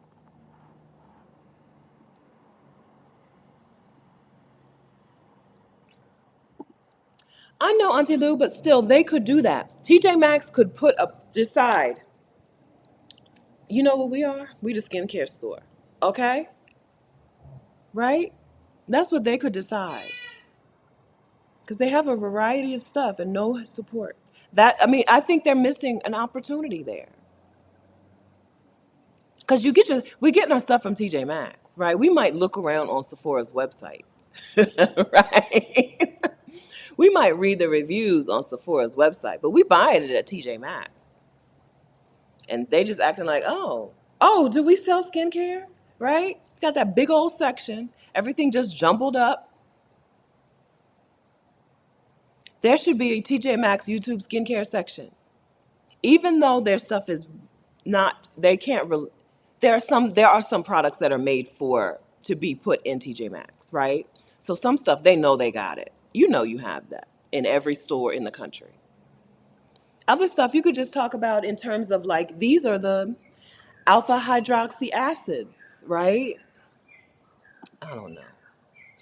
Places want to make stuff so hard, so disorganized. Can't they just organize?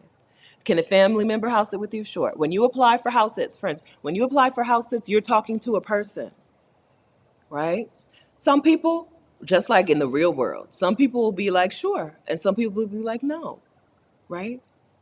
You're talking to an actual person to house sit for them. You give them the information. Now, what you don't do is surprise them. Everybody's got cameras, ring doorbells and cameras. So you don't just show up with people that you did not, that they did not agree to. You don't bring people into a home, not even for coffee, not even guests, right? You don't bring people into their home. But sure, if they agree to it, that's how it is. There are people out here house sitting with family members, with friends, with children, with pets. Most house sitters, remember that most house sitters are retirement age. In the US, most house sitters are retirement age, right? They're couples. They're people with pets, right? They do that. They house sit with their grandkids. Diamond, who we've never talked to over here, and I don't know why. She's never emailed me to say, let's talk. But I've never talked to her. Diamond house sits with her granddaughter. She's very active inside of the Exodus Summit Facebook group. So if you don't believe me, go into the Exodus Summit community and look for Diamond's name. You'll see it, right? She house sits with her granddaughter. Ah, D. Oliver, I plan to be in Costa Rica in March. Good. Treating my daughter for her birthday. Wonderful. Will you recommend who I can work with? No, because number one, I don't use travel planners. Number two, no, I don't use travel planners. No. When you need somebody to refer someone to someone, you need somebody who uses that service. I don't use that service as you see on this channel. I don't have anybody to recommend to you. You're going to have to get on YouTube and do some searching or do some Googles or ask inside of the Exodus Summit community.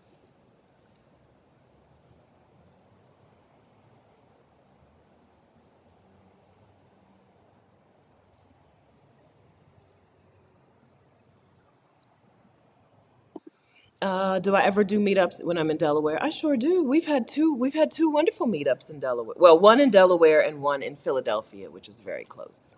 Well, actually, no, because none of the Delaware gang. I don't think any of the Delaware gang went to the Philly meetup. Now that I think about it, they were all from either Philly or from down in D.C. and Maryland. Yeah, we had a meetup at Rehoboth Beach when I was home. Who knows when that was? I don't know. It doesn't feel like it was very long ago. I don't know when it was, but we had a meetup and we've had meetups in Delaware. Absolutely. But you don't have to wait on me. There's some women in the community in Delaware. There's some women probably in the chat today in Delaware. So plan the same thing that same thing stands. Let's have a meetup on this date at this place, right? I'll be there. Set it up inside of the Exodus Summit community and do it. BP, you had your backpack and the two cloth bags, and they let you through with all the personal items. This, I flew with the suitcases, two suitcases, and my backpack. Now that I've been in Costa Rica for a couple months, I have two suitcases, a backpack, and two grocery bags of stuff. I don't know what happened. I don't know what happened. I promise you, Costa Rica is not a shopping destination. It's not a place where you can do a bunch of shopping. I don't know what happened. But I only flew with two suitcases and a backpack. Do you play when you're house sitting? I think the question is, Deborah, do you pay for your trip? Yes, you pay for your transportation. What you're getting through Trusted House Sitting, what you get through Trusted House Sitters is free accommodation, the free place to stay. What are your notebooks for? For taking notes. I love taking notes. Nina, I love to write things down. I do some journaling. I do some light as needed journaling when I'm like, I got too much swirling around. Let me journal as needed. But mostly I just take notes on things, right? So I use a few people as my coaches online, even though I'm not in a paid coaching program with them. And when I watch their YouTube videos, I take notes, right? I'm going to say a name. I'm not referring you to this person or to their videos or to their work. I'm telling you who I have been watching. I am a person who will take what's good from their message and leave behind what I don't agree with. Okay? I'm okay, so don't get mad when you go and click on his videos and you find out that he is not the nicest person, okay? But I watch Myron Golden videos. What we have in the world is we have a lot of people teaching money, how to get money, how to get, no, we have people teaching management of money. I need to learn how to make more money and how to live like a person who makes this new amount of money. I know how to live like a person who makes $22 an hour, right? I know that. Nailed it. Nailed it. Okay? But I don't know how to live like a person who is going where I'm going, right? Which is a person who makes more than that. I made $46,000 a year. I want my business next year to bring me $46,000 a month. I don't necessarily, I know the basics of how that's going to happen, but I need some business coaching on how to get there. And I need some coaching on how to live once my business is generating $46,000 a month in revenue. And so I'm using Myron Golden as my coach on YouTube. And I watch his videos and I take notes. Now, he teaches biblical principles. You know what that means, okay? Okay. um, so he's very sharp he's very sharp in a negative way, strictly sharp. He doesn't value joy and free time for people, okay? So I'm not saying follow Myron Golden. I'm saying I think that Myron Golden's work on YouTube can help me be a business who makes $46,000 a month next year in 2024. And I think he can help me live in a way that nobody else teaches. People teach you how to save and how to start investing. I want how to live. Number one, I want how to make money from my money. What I want to learn how to do is make money from money. I know how to make money from my work now. I know how to make money from my skill set and my creativity. I know how to do that now. I don't know how to make money from money. If I'm going to make 46, if my business is going to generate $46,000 in revenue per month next year, okay, well, what do I do? What do I do? How much of that do I reinvest in the business? How do I hire? What do I do? How much do I pay myself? How do I pay myself? Nobody teaches that I know. Nobody teaches it. Even Ramit Sethi, I'll teach you to be rich, is not teaching you to be rich. He's teaching you how to save and invest to get rich. But who teaches you how to live once you're making a lot more money than you are used to? I'm using Myron Golden, okay? I'm not telling you that you're going to like Myron Golden. He hates that people watch sports, which is so stupid. What's the point of having free time if not to enjoy community and fun, right? If he claims his part of his message is so that you can make more money to spend more time with family, one of the things that we do when we spend time with family is enjoy sports. He hates that people watch sports, right? Of course, he's homophobic. I'm just going to say, I have to say that, right? Of course, right? He's teaching from the Bible. He's homophobic, okay? I searched the world over for somebody to teach me some stuff. I ended up with an imperfect person. I think I've been very clear. I'm not saying follow Myron Golden. Hardly ever do I point you to a man anyway. Am I frozen or are you frozen? Hi, Damaris. Who frozen? I don't think I'm frozen. Hardly ever will I point you to a man anyway, and then I would never point you to a homophobe, okay? I'm just telling you who's teaching something, a piece of something that I need. I need it, okay? Imagine the person who doesn't think money is real and who has no shame about blowing cash. I'll blow it, right? Imagine me making 552K next year without coaching and structure and mentorship. I need mentorship, okay? That's what I'm saying, okay? Ramit has a special service group for those who need info on how. Oh, I didn't know that. Because I've been asking people, who teaches you how to live rich? I put that on everywhere. Who teaches you how to live rich? Okay, I need to look for that. Because they'll teach you saving and investing. But who teaches you what happens when you get the money? I don't know what to do. What do I do? You know what I'm saying? Yeah, separate the meat from the bone. In general, I'm a dismisser of people, right? Oh, you said this, you don't I will never hear a word you say again. Okay? But I need I need this help. Robert Croak. Thank you. Okay, so this is why you ask Black women who helps them. I'm going to take a screenshot. Thank you, Lucretia. Thank you. Robert Croak. Okay, I'm going to look him up. Yeah, this is the help that I need because I do know that the offers that I have, right? My book, my YouTube coaching, what are the offers? Exodus Summit, right? That I'm moving into in-person what's called VIP days, accelerator days, where you come to me for a day or I come to you for a day or for a weekend, and we work face-to-face on business stuff. Each one of those things has the potential to have a $46,000 month or two or three in the year, right? $46,000 is my number. That was what I made in a year as a pharmacy technician. I'm past that per year in my business and past that per quarter even, but not from individual offers. And so I want each of my offers to have a $46,000 month at least 2 or 3 times next year individually.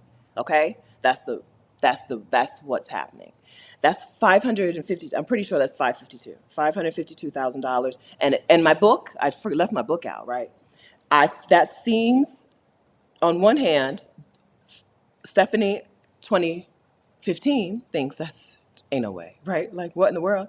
But 2023 and 2024, Stephanie sees a path to that.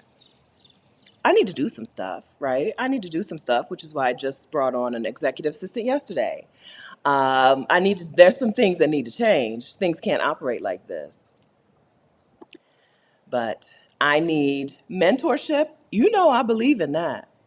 If nobody believes in coaching, I believe in coaching. If nobody believes in getting a mentor, I believe in a mentor. I'm so excited. Monday, I meet with a mentor on the actual like book publishing stuff, not the self-published author stuff, but the actual book publishing business stuff. I'm so excited. I can't wait. I'm getting me a mentor, right? Myra says 30% housing, 20% investments, 30% back in the business, 10% charity, 10% discretionary. How to live your rich life with Robert Croak. Thank you. Another screenshot. Okay. Thank you, friends. Y'all are sending me to the right man. Robert Croak sounds like the man that I need. Right? Thank you for that. Yeah, so notebook. The question was, what are my notebooks for? So I have one, I'm supposed to do things in an orderly way. I have one coaching notebook. So, I do the YouTube Success Challenge every other month mostly, which, I didn't tell you that. YouTube Success Challenge starts on December 11th. Okay, YouTube Success is a 5-day challenge that starts on December 11th. You get group coaching from me on how to grow a YouTube channel. Not just how to grow a YouTube channel, but how to tell the YouTube algorithm who your videos are for and what they're about so the YouTube algorithm can go and recommend your videos to the right people. Most of you are on this, most of you know this channel and me and these videos because the YouTube algorithm understood what my channel was about, who my videos are for, and it suggested a video or two to you, got you over here. And then it was my job to invite you to the community and to subscribe. In the YouTube Success Challenge, I teach you how to make the algorithm understand what you're about and who you're for, and how to make a video that the algorithm wants to recommend to people. YouTube has a vested interest in people watching on YouTube. And so you want to make sure that your videos do some very specific things. Get engagement, right? We don't say like and comment and subscribe and share for our health. We say those things because those are measurements that YouTube uses to decide whether or not your video is worth recommending to strangers. So while we're talking about this, please take a second and hit the like button on this video, okay? It really does tell YouTube that you like the video. Sounds simple, but it's really helpful. Because when you tell YouTube you like the video, YouTube is like, oh, well, maybe I should find somebody else who likes it. YouTube really wants to recommend videos to people. YouTube really wants to keep people watching. And so the YouTube Success Challenge teaches you those things. The YouTube Success Challenge starts on December 11th. I'm typing this now. And it should be open. Clarice and I just texted Clarice this morning, reminding her to get it ready for y'all, okay? If it still says October, the last challenge was in October. If it still says October, it's okay. Go ahead and join anyway. It's right, okay? You'll be okay. But I asked her this morning to go ahead and update everything for this challenge for this month, okay? YouTube Success Challenge starts then. And then we just finished the Get Your Next 3 Clients 6-day challenge, which was awesome. So I have a coaching notebook where that's my notebook for taking notes with my coaching clients. I have an Exodus Summit notebook, which is my notebook for Exodus Summit meeting stuff and work I'm supposed to be doing on Exodus Summit. I have my book authorship and book publishing notebook, which is my notebook for, I'm just talking about notebooks that I own, not notebooks that I've created or selling, just notebooks that I have. I have my notebook for the book stuff. And then I have a journal, and I have a more like long-term, keep these notes. This is a note that you'll want to keep. You know what I mean? The challenge is only for Black women. Hi, Key, Mikey. The challenge is only for Black women. Now, I teach the same information inside of my Get Found on YouTube masterclass, which is vicarious.com/getfound. And so if you're not a Black woman, but you want to learn the same stuff from me, go to vicarious.com/getfound. I can't talk and type. Go to vicarious.com/getfound and get my YouTube masterclass. It's less than an hour long, right? Instead of in the challenge where we break things up and we stop and we work, and then you come back tomorrow and you start the next part and you stop and you work. In the Get Found on YouTube masterclass, you can do it all at once, or you can break it up yourself. Break it up, stop, and work. The Get Found on YouTube masterclass is vicarious.com/getfound. The YouTube Success Challenge is vicarious.com/challenge. Okay? The challenge comes with coaching with me. If you do the masterclass and you still want to talk to me, you can still book a call with me separately. You can book a coaching call with me separately. But the masterclass and the challenge give you the same information. If you can't make it December 11th at 3 p.m. Eastern Time, December 11th through 15th, 3 p.m. Eastern Time, go ahead and get the masterclass. It's good, I promise you. It was the first, it existed, it was the first way that I did this. But I started doing the challenge because a lot of people were taking the masterclass and then still not making a video. And the challenge is just to bully you into making a YouTube video. Just force you to make a video. Make a video. It's not that you'll like it. And then you'll make the next and the next and the next. But the masterclass at vicarious.com/getfound, same information, good information. Who are you talking to on YouTube? Where else are they? Who else are they watching on YouTube?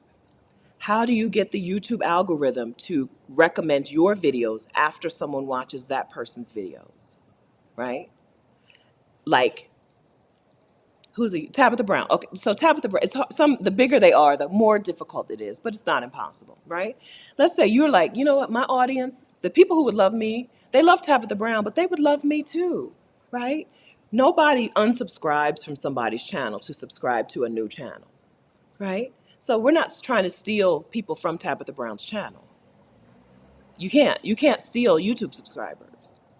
They can subscribe to her channel and yours, but you want the algorithm to recommend your videos after they watch Tabitha Brown. That's what we do in the challenge. That's what we do.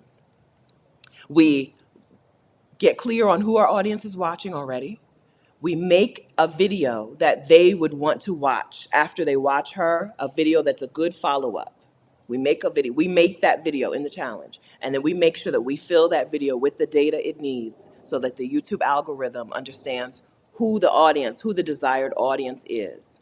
And then we make sure that in our outline, we make a video outline, not a script. We make sure that in our outline, we're hitting specific points so that we have given the algorithm, YouTube, the signal that this is a good video. Like I said, likes and subscribes and shares and comments, those are necessary. Those are necessary signals that YouTube is looking for before it will go ahead and recommend your video to a total stranger, to somebody who's totally new to you.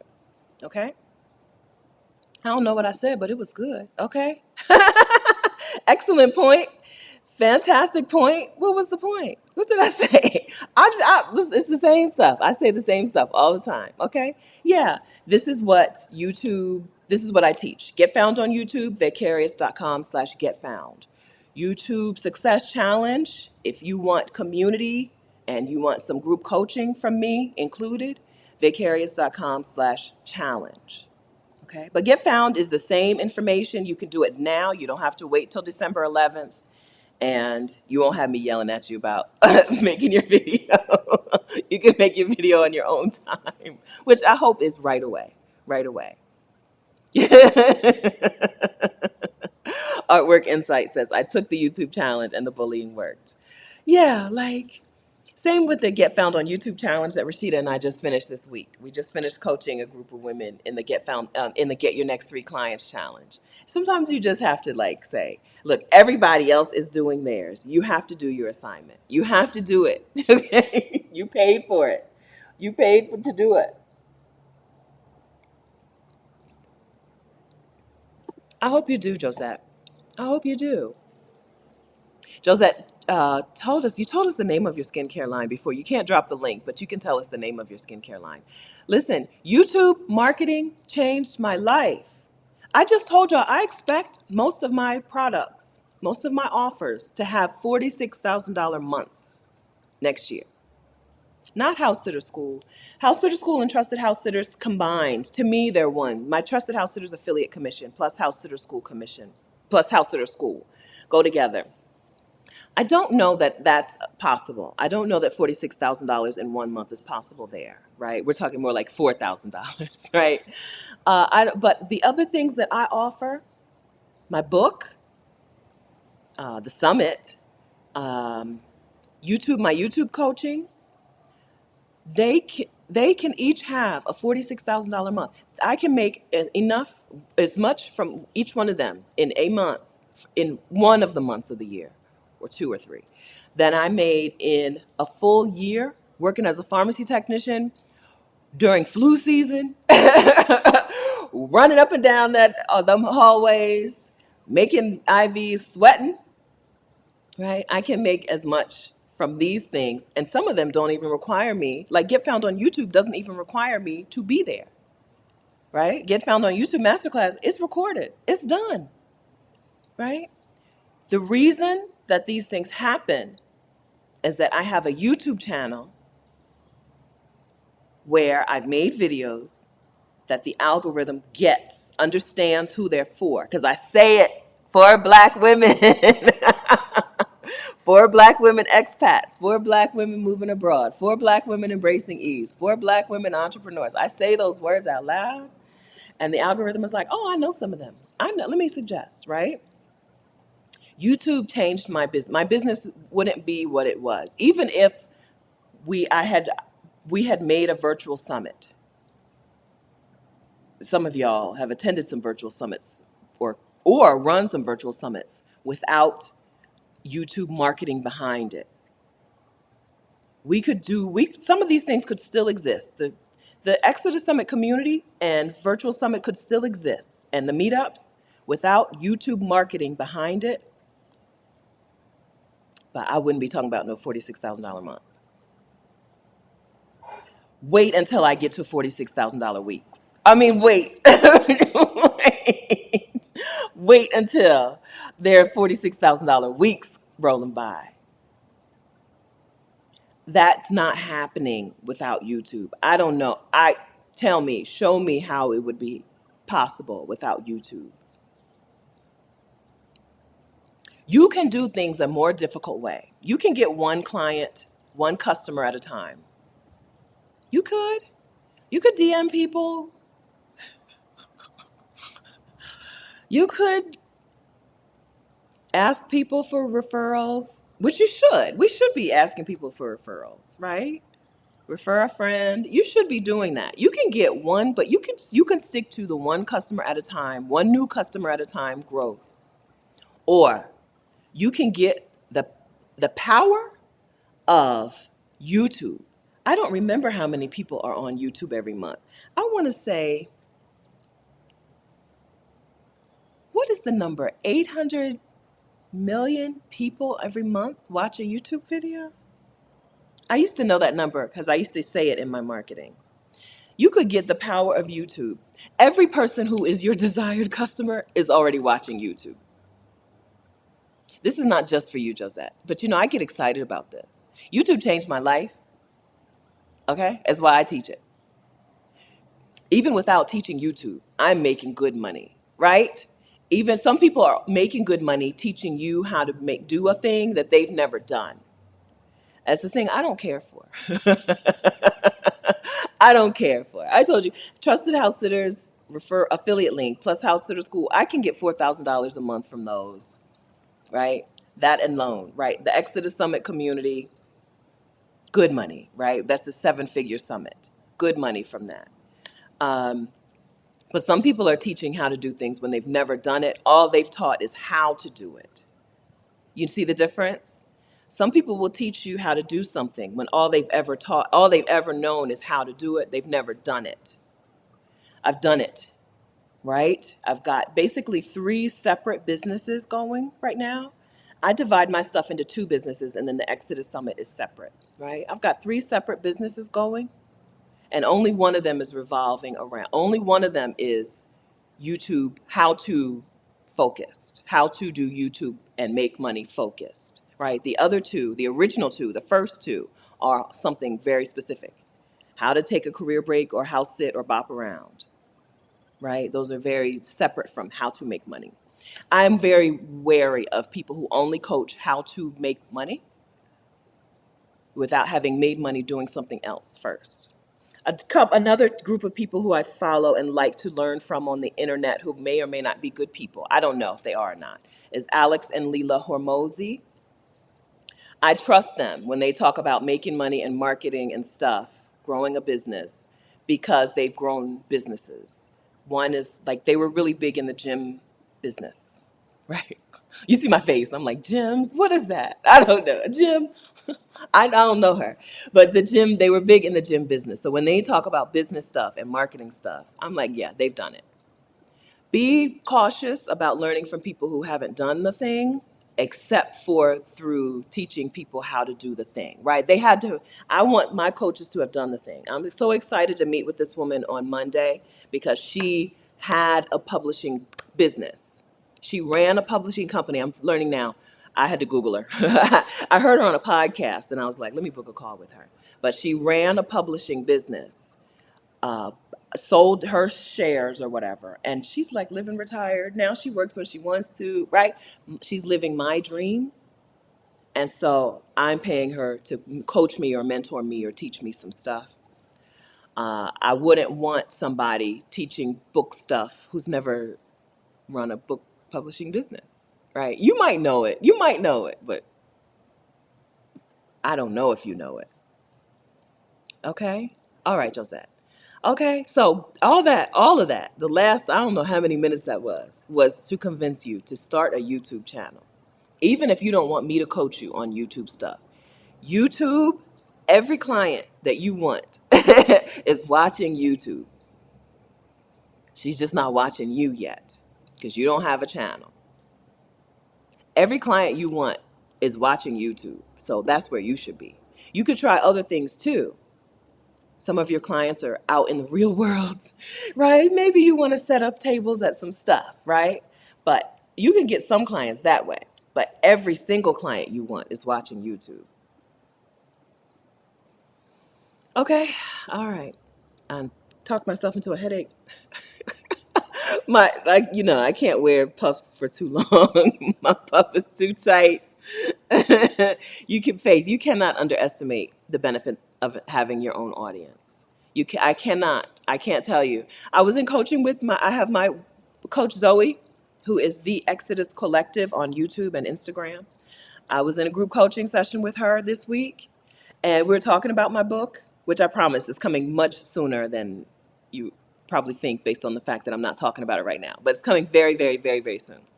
But I'm just tired of telling you a date and then not hitting the date. And they were like talking about the book launch strategy. And I was like, oh no, I know I can sell the launch will be fine. I know it, right? And they were like, wait, this is a time when most people are super stressed.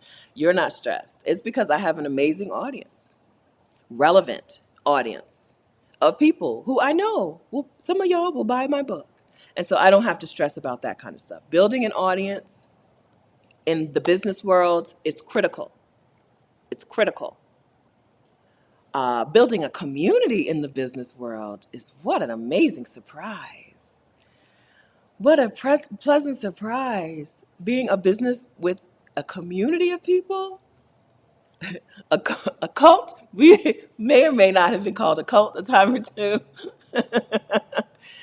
Amazing. Listen, I will never recommend any other path than this path. I will never recommend anything other than this. H&D Abroad. Hello, Danica. She says, YouTube community is a beautiful place. Thank you for Get Found on YouTube. You're welcome. Listen, it's amazing. So Danica and her husband came to me for a coaching session, and they were like, listen, Herman can't come to the challenge, so we're going to get coaching from you a different way because I was like, no, boys. Yeah, the community involved, the community that comes with talking your talk and being yourself on YouTube. What a surprise. What an amazing surprise. I wouldn't give it up for anything. I wouldn't give it up for anything, right? Yeah, this is the best I can do. Okay? Face it, I made a case. That's the best I can do, right? That's the best, right? I don't know what else. I don't know what else to say. Do it, Josette. Okay? She said she's going to do it. She says she's going to do it. Okay? Speaking it into existence. Speaking into existence. Everything, here's what I'm understanding. Everything that exists was once just an idea. I don't care what it is. As small as my YouTube channel or my coaching program, as big as the idea of democracy or whatever else, bigger things that exist. Everything was once an idea. Get what's inside of you out into the world. Everything was once. We downplay and downgrade our ideas and our thoughts. But who's to say they're any less important or real? They're no less real than anything else that exists in the world. Everything was once just an idea. Everything is made up. Everything is made up. I'm about to make up a publishing company. Everything is made up and run by people who don't really know exactly what they're doing. Nobody knows exactly what they're doing. They're trying some stuff. They're messing some stuff up, trying it again, getting some help, getting some coaching, some mentorship, some advice, some support, and try it again. Everything is made up. So go make your thing up. Look at this, Jazzy D. I'm a gardener. I follow several YouTube gardeners. One guy is on track to make $30 million this year. What in the world? Everything is made up. Everything is made up.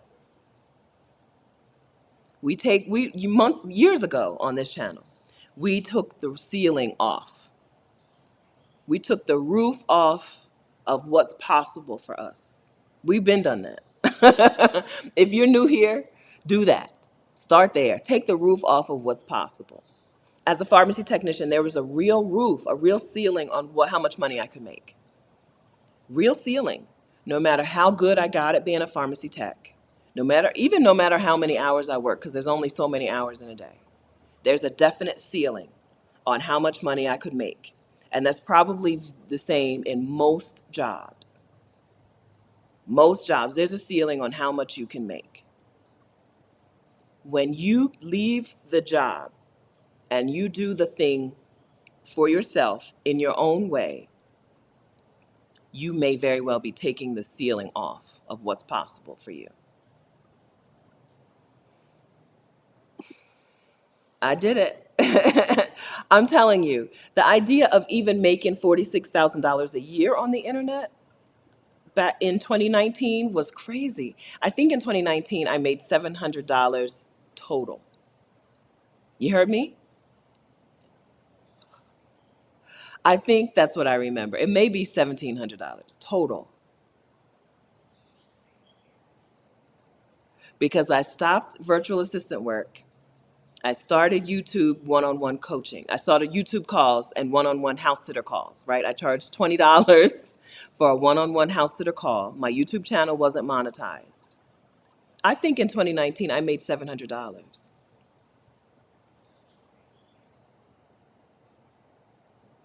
$46,000 a year was, imagine. The first year, I couldn't stop telling y'all. That first year, which was 2021. 2020, let's see, 2019, nothing was monetized. 2020, it might have been 2020. I got monetized in 2020.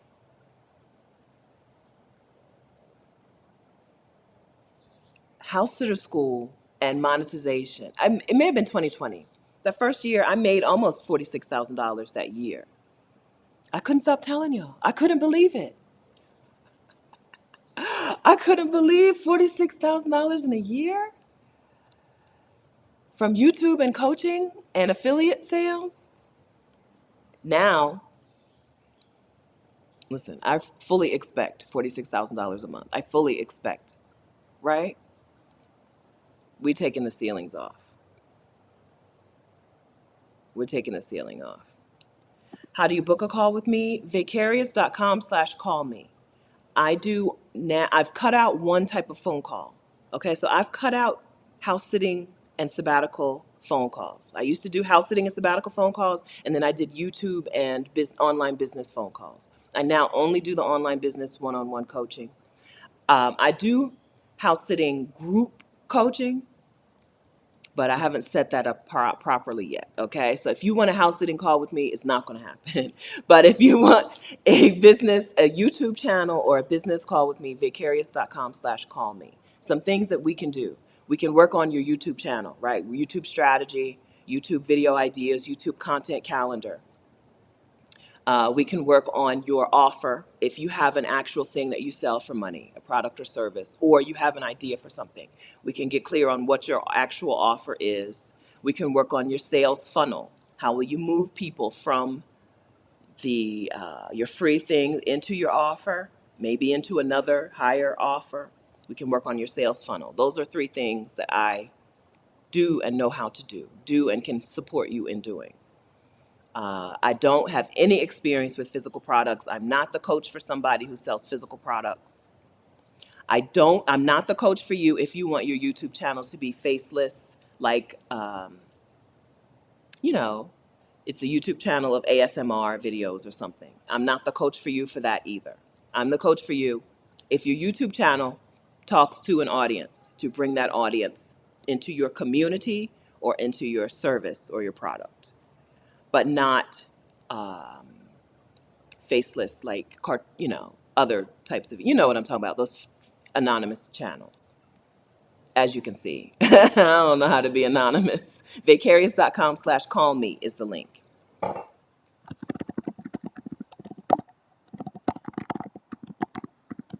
Vicarious.com/call me.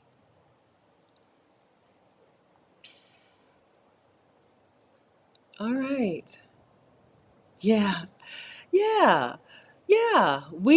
I think you have to say what you want. Say what you expect. Long time ago, my cousin's husband at the table, he said to me something about expecting it.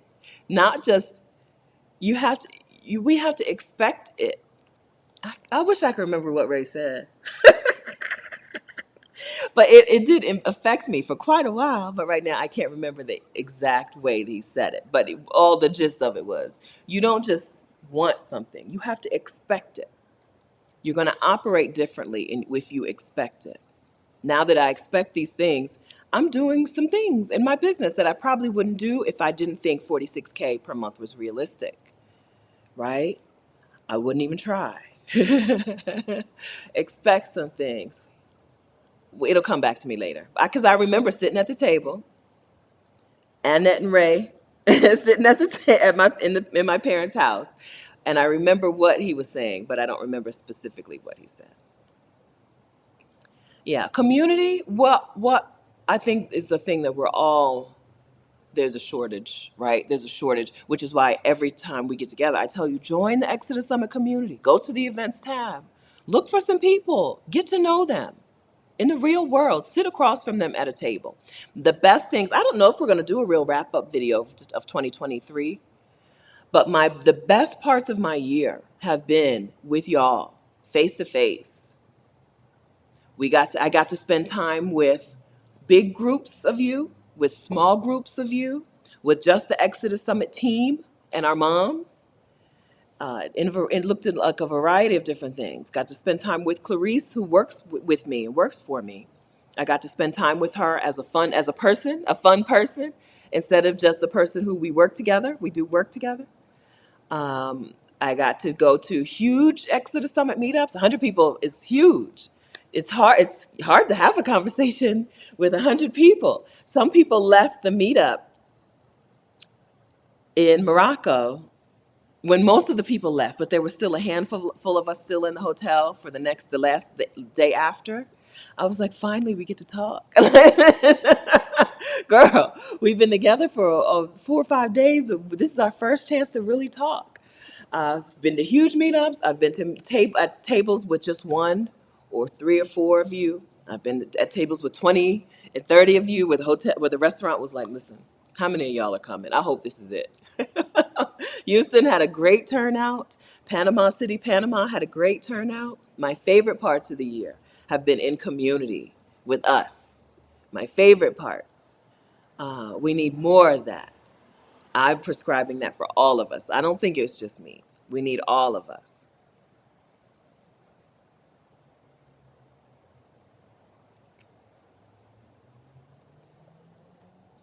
Okay. You're welcome. Oh, Sparkling Jewel says, if it wasn't for you, I wouldn't be on my way to my sabbatical. I claim it. I expect it. Take what you need, right? Go get it. Go get it. I hope so. I hope that you're making good progress towards it. Keep us posted. Keep us posted. Where you need support, get support. The Exodus Summit community is a good place for that. Okay. Where you need help, get help. Where you need questions answered, get your questions answered. I recommend that. Faith without works is dead. I hear you, Linda. I hear you. I'm putting in the work. I'm doing the work. Just because I look rested and glowing doesn't mean I'm not also doing the work. I'm doing the work. I'm doing it. Yeah, Dee Dee says, I'm a pharmacist and there's a ceiling on how much I can make. So glad you got out of the pharmacy industry. You're an inspiration. Yeah, most jobs. I think most jobs. I don't know if is there, I don't know, maybe the CEO may not have a ceiling. And maybe some people who get unlimited commission, except that you can still only make so many sales, right? There is a ceiling for most jobs, right? I'm not, I don't think I'm saying anything insulting, right? Most of us, there's a ceiling until you get out on your own. I think I listed off here like different ways that I expect just my book to make money. I don't, I don't know. There's at least 6 ways that I expect just this one book to make money, and this is the first book. There's no ceiling. I talk about all the time how much I love artists because there's no ceiling. You just put a price tag on it. Once somebody wants to buy your thing as an artist, then you just raise the price. Once somebody wants your stuff, there's no ceiling, right? Girl, please says this community is dope. I've never experienced anything like this in my life. Welcome. Welcome. This is Black women together, right? Welcome. Diplomat. You can come to coaching with me if you have a solid idea and you need to work things out. If you have no idea, if you know, oh, it would be nice to start a business, but I don't know, girl, I don't know. Then you need to work on free time. I think the steps to that, the steps to figuring out some idea, even if you don't think it's going to work. Like, seriously, you can come to coaching even if you're like, I don't even think that's what coaching is for. I don't even think this is really a thing. Is this going to even work? But I have no idea. I can't help you. Girl, I'm not the one. But I think the steps to that are free time, right? Journaling, asking some people what they do, right? You're a person who's kind of, you're like me. What do you do? What's your business? Thanks to Tico, we had a good talk today. Glass half full. I'm glad. Yeah, because Tico was so noisy and rowdy and we couldn't have a guest, we got to have a meetup, just us, just me and you. I'm glad. So thanks for that, Tico. But don't be mad at him if we have to repeat next week. We'll figure something out next week. There'll be some structure next week. Now that I know that he will chill out eventually, there'll be some structure next week.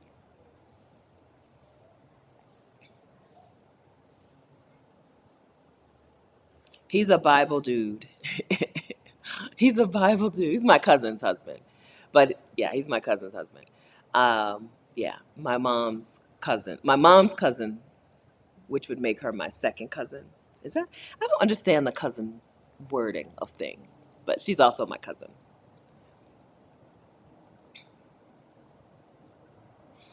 I'm just scrolling through looking for the letter Q to see if there's any question. Oh, release your life. You have to wait 2 more months before applying for Mexican residency. So close, but 2 months short of the income required.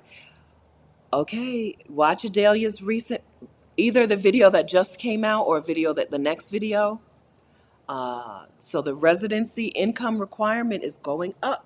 It goes up in January every year. It has for the last several years. So watch her video and see if maybe there's something else you can do. Watch Adelia's. Adelia is Picky Girl Travels the World, and her most recent video. Either it's the video that she just did or the video that she just posted. I mean, that she just put the like coming soon for. But I think it's the video that she just did. Um, is talking specifically about that, specifically about Mexico residency income requirements increasing. They've been going up by about 20% every year. So if you're on the bubble with the amount of income, then you may need to figure out a way to get yourself in that office before the end of the year. If it's not the amount of income, if you have a cushion, if you have at least a 20% cushion with the amount of income, and it's just the number of months that you've been receiving the income, you may be okay. I don't want to scare you, but watch her video anyway. Everybody, you can leave now and watch it. You're not going to hurt my feelings if you go over to Adelia's channel and watch that video, because it's that important. There are people who like for a year, they spend months planning to do it. And by the time they get around to it, the requirements have changed such that they no longer qualify. That's a problem. You don't want to fall into that. Here, I'm gonna link to the video. It's the video that she did on yesterday, just yesterday. Moving to Mexico just got more expensive. Exit, exit. Okay, you can go watch it now if you're a person who was planning to apply for residency early next year. Go watch this video now. Okay. Okay.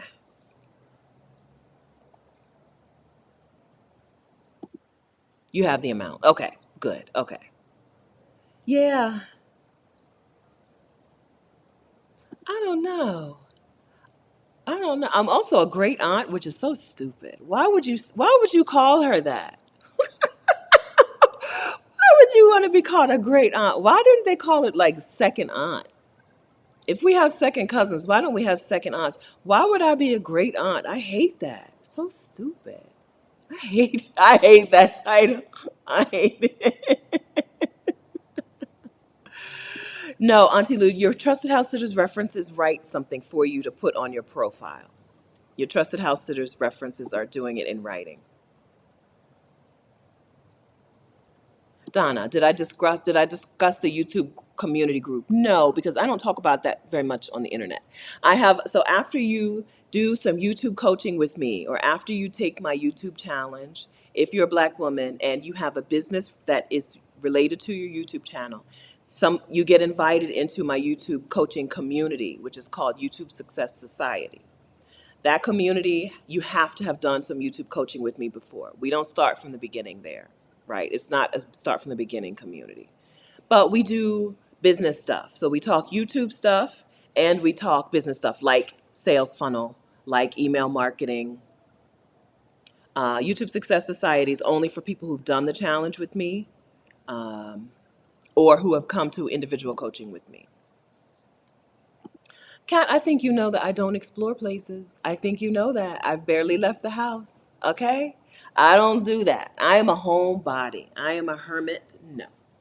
I've been here since, I still don't remember if it's August or September. I think it was late August. No.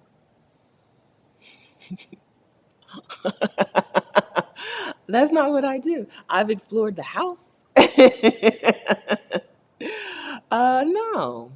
I just watched a YouTube reel, not a YouTube reel, an Instagram reel from somebody. She went to the restaurant called Jaguar Negra. I don't think Jaguar is pronounced Jaguar here, but Jaguar, I don't know. Jaguar Negra. And I was like, oh yeah, I've heard of that restaurant. Now, I've been in Costa Rica. This is my 5th month, sixth month maybe out of 12, or I don't know. From last year to this year, I've been in Costa Rica half the time. I still haven't been to like the most popular restaurants. So no, I did not. Thank you for asking. Listen, that's why you can't trust me to tell you about a place because I'm not leaving the house. I'm telling you my opinions of a place based on somebody who loves to be in the house with a beautiful view. You can't trust me to tell you that a place is the place, right? I tried to explain that to you when I went to Panama City. I'm like, listen, I'm not leaving the hotel. I'm raving about this hotel. Don't mistake me for a person who has experienced Panama. I've experienced the Sofitel. Okay? I have experienced the Sofitel. I have not experienced Panama City. Okay? You cannot. You cannot expect that kind of behavior from me. Now, Rashida yesterday went out and about in Mexico. I can't remember the last time I was out and about. I saw Rashida's stories yesterday. She went to a hotel. She went to a restaurant. She did something else. I don't do that. Okay? I am happily a hermit.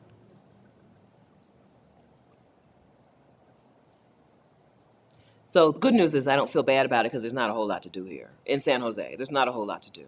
So I don't feel bad. Adrian, I've been a great aunt since 36. I don't like it either. Yeah. I love being an aunt. Is that what you say? Aunt. Aunt Adrian. Ugh, it's the worst. It's such a stupid title. Who would choose that of all the options? Even grand aunt is better than great aunt. Can I send a reminder? Sure. Let me write it down. Well, let me take a screenshot. I sure will. Yeah, December. We have coaching tomorrow. Clarice. December's coaching is on. We worked out the calendar for November, December, and January. November, we just finished. We talked Black Friday sales in your business. Um,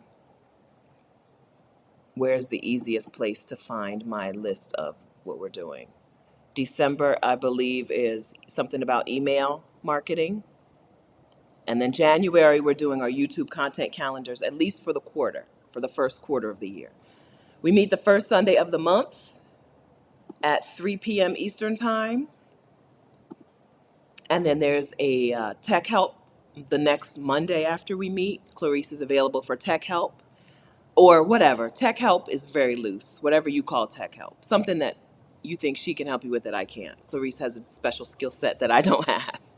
And then 2 weeks after that, so the third Sunday of the month, no, the Monday after the third Sunday of the month, which is not always the third Monday of the month, okay. The Monday after the third Sunday of the month, there's an accountability session where you get in and talk to each other as accountability buddies. So yeah, I'll go ahead and send an email reminder.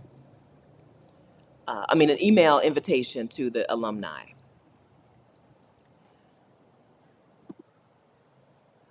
Will do. Thank you, Kat.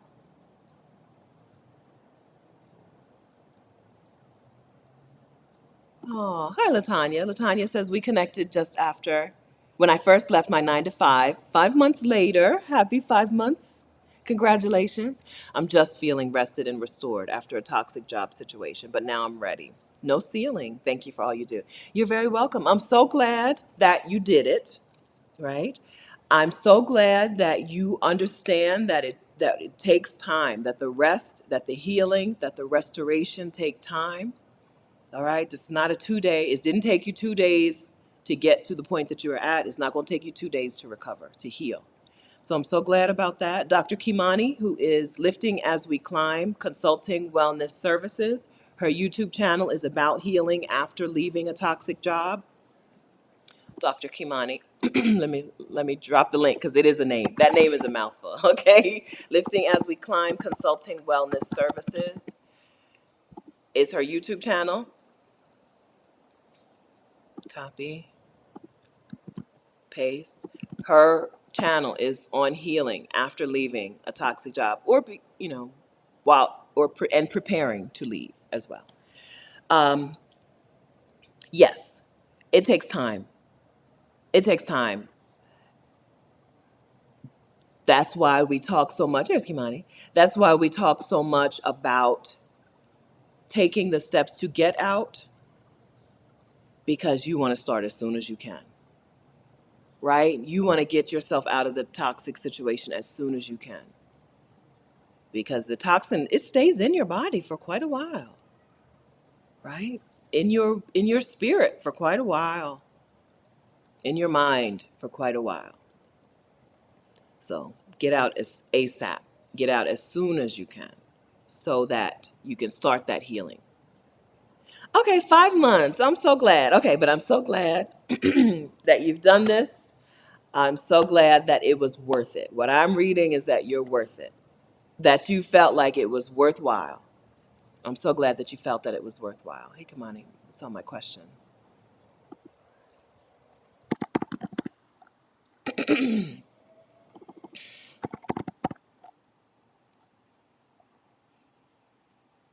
Let me scroll. Kimani, Kimani. Am I available for a pop-in guest on my channel tomorrow? No, probably not. Let me look.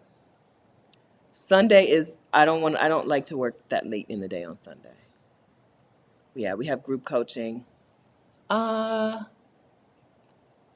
you don't need me. So Kimani, let me coach. Let me. Everybody else, you can close your ears for a second. Go get some coffee or something. Kimani, you don't need me on your channel, right? You do your thing. You got it. You got it. Okay, you got it. You don't need me there. Yeah, I don't want to. The answer is Sunday afternoon. After we finish coaching is the end of my Sunday. Friday, Saturday, and Sunday are full work days for me always. And after coaching on Sunday, that's the end of my work day. But you don't need me. Okay, friend? You you don't. You got it. You got it. I'm gonna take over a conversation. I would be acting up. I'm gonna be talking about money's not real. Keep your conversation on track and focused by having the guests that you plan to have on. And talk your talk.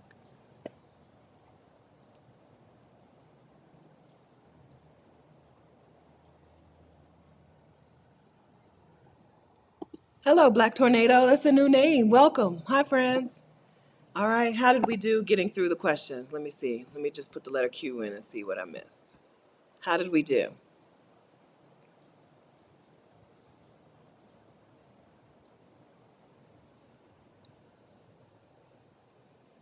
I'm scrolling.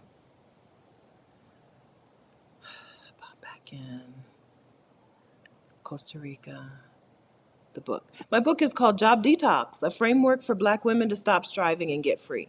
With the help of my coach and the women, the people. There's a man in there. The people in my coaching in Zoe's coaching community. I have I've tabled the workbook portion. So you're gonna need your own notebook. Okay, you're gonna need your own notebook. But my book is Job Detox, and there is a wait list, not a pre-order yet, but the pre-order is coming very soon. I just don't want to keep missing deadlines with y'all, so I'm just not going to give you the deadline. But Job Detox um, is coming very soon, and you can get on a pre-order. No, you can get on a wait list. The pre-sale is coming up really soon. Okay, Tico. He says get on the wait list. Yeah, he means it. Okay, no ceiling. Okay, good. Yes, Blue Butterfly Wellness says she's checked out Dr. Kimani's page and subscribed. Yes, Kimani is a licensed therapist, and her YouTube channel is on healing from leaving and healing toxic jobs, and she does workshops as well. How did I find my writing group? So this group is coaching. It's not writing coaching. It is um, business coaching. Zoe is the Exodus Collective. I'm connected to Zoe in many ways. A lot of our communities overlap. I don't want to say it like I mean that in a good way. A lot of our communities and our work overlaps or is in the same sphere, and so I know Zoe, and so she was like, "Here, I'm doing business coaching." Zoe has a skill set that I don't have. Zoe has a history in public relations, um, and some other things. She has a skill set that I getting coaching from her only made sense. So I'm in her group program, but it's not a writing group. And I have a writing coach, but that's not a writing group either. His is through digital products, digital downloads. I'm not in a writing group. The Exodus Summit community has a writing group from the most recent summit, or is it from the 2022 summit? The Exodus Summit community formed a writing community with Maya Spikes Writes as the admin or an admin. But I'm not sure if they started last year or this year. I guess it doesn't matter. If you're inside of the Exodus Summit community, look for accountability group, right? Look for the writing accountability group and jump in. He's very cute. You like him because you probably were not here for the first 10 minutes of this video when he was a little terror. The sentiment about Tico varies based on when you join the video. He's super talkative. He's super talkative. Usually you can ask him a question and he'll answer you. I'm house sitting for him. I'm his pet sitter. I'm his pet sitter in San Jose, Costa Rica, in a beautiful place with a beautiful view. So I'm going to go ahead and enjoy the view a little bit. Get some breakfast and get on with our work day. Today and tomorrow, Saturday and Sunday, are pretty full. Okay, so how did we do? How was our meetup? Did somebody join the Exodus community? We have to let you in. So I'll go in and do some of that later today. So anybody join the Exodus community? If you're already in the Exodus Summit community, did anybody look for an event? Meetup? Let's leave there. Let's end there. Anybody look for a meetup or anybody starting to come up with an idea for a date? Like for a meetup, all you really need is a date, time, and location, and maybe a max number, right? And then you just post it in the community. It can be just, listen, you can get 8 people at a table in a restaurant without too much advanced work. You could say, hey, I'm in this city. Let's have a meetup on this date at this time. Here's the name of the restaurant. Meet me there. You get the reservation, max number of people. It can be that easy. In fact, those meetups are the easiest ones to do. If you try to ask people, hey, I'm in this city, who wants to do a meetup? What dates are y'all available? What times would y'all want to do it? That's too much back and forth. Everybody's never going to be able to make it, and you're going to drive yourself bonkers, right? A meetup with 2 people is still a meetup. In fact, you may come away with a much better connection or a connection, right? So that's how I did it. When I did Panama City, I said, here's the date and time. Meet me in Panama City at this date and time. And I knew my hotel name, but I didn't want to put the name ahead too far in advance. I didn't want to say the name of the hotel. We met up in the hotel restaurant, right? So it should be, make it simpler. Now, okay, the women who have done more work on the meetups, I mean, it has been fun. That Houston meetup, the menu had Exodus Summit. They printed new menus and put our names on the menu. Put Exodus Summit on the menu in Houston, right? Winsome and some women who helped her. I'm sorry, friends. I don't remember who helped Winsome, but I know Winsome, right? We went to that restaurant. She had a whole back room for us, and they put Exodus Summit on the menu. I mean, that's really special. It was wonderful. I appreciated that. But we've also done meetups where it's like, here's the restaurant, here's the date. I did one in Miami. I just looked for a restaurant that looked cute because I don't live there. I don't know what's nice. And And we had what? 4 other women come to the meetup in Miami. So you just say where you're going to be, and that's how I would approach creating a meetup. Yeah, the DMV, there are a couple of different, the DMV has, there are multiple people who have planned meetups in the DMV. So that's a group where you can get to a meetup. You can get to a meetup in the DMV because there are multiple people who have planned them, right? In some places, some of y'all are doing as little as possible. Enough. There are enough of y'all doing as little as possible that, there may be one person who plans the meetups every time. But in the DMV, it's just like, hey, I'm meeting here at this time. Atlanta is like that. Atlanta and the DMV, I'm meeting here at this time. Who coming? Did I post a very specific meetup topic? No. Oh, for this meetup? No. We're just talking. We're just talking. I think ask me that a different way. Ask me something. Ask me a different way. I think I understand what you're saying. No, it's not a topic. No, we're just talking. We talked about house sitting. We talked about the cat. We talked about business and money and coaching. We talked about my hair quite a bit. It's just a meetup. We're just talking. And hopefully somebody here is at least finding a name of somebody that you're going to meet up or like talk to in the Exodus Summit community. Iona, hi, already in the community. Thanks for today's meetup. You're welcome. Sending love and peace to everyone. Sending love and peace to you too, Iona. Thank you. If I come to Fort Worth, you'll treat me. Okay, thank you. Yolanda planned. Teresa, where's Teresa? DA. Are you in Dallas? Teresa. It's hard to remember things. Yolanda planned something. I don't know. I missed it. Exodus Summit is the name of the Facebook community. Exodus Summit. The link is exodussummit.com/community. exodussummit.com/community. Let me share the link with you. It's a Facebook group.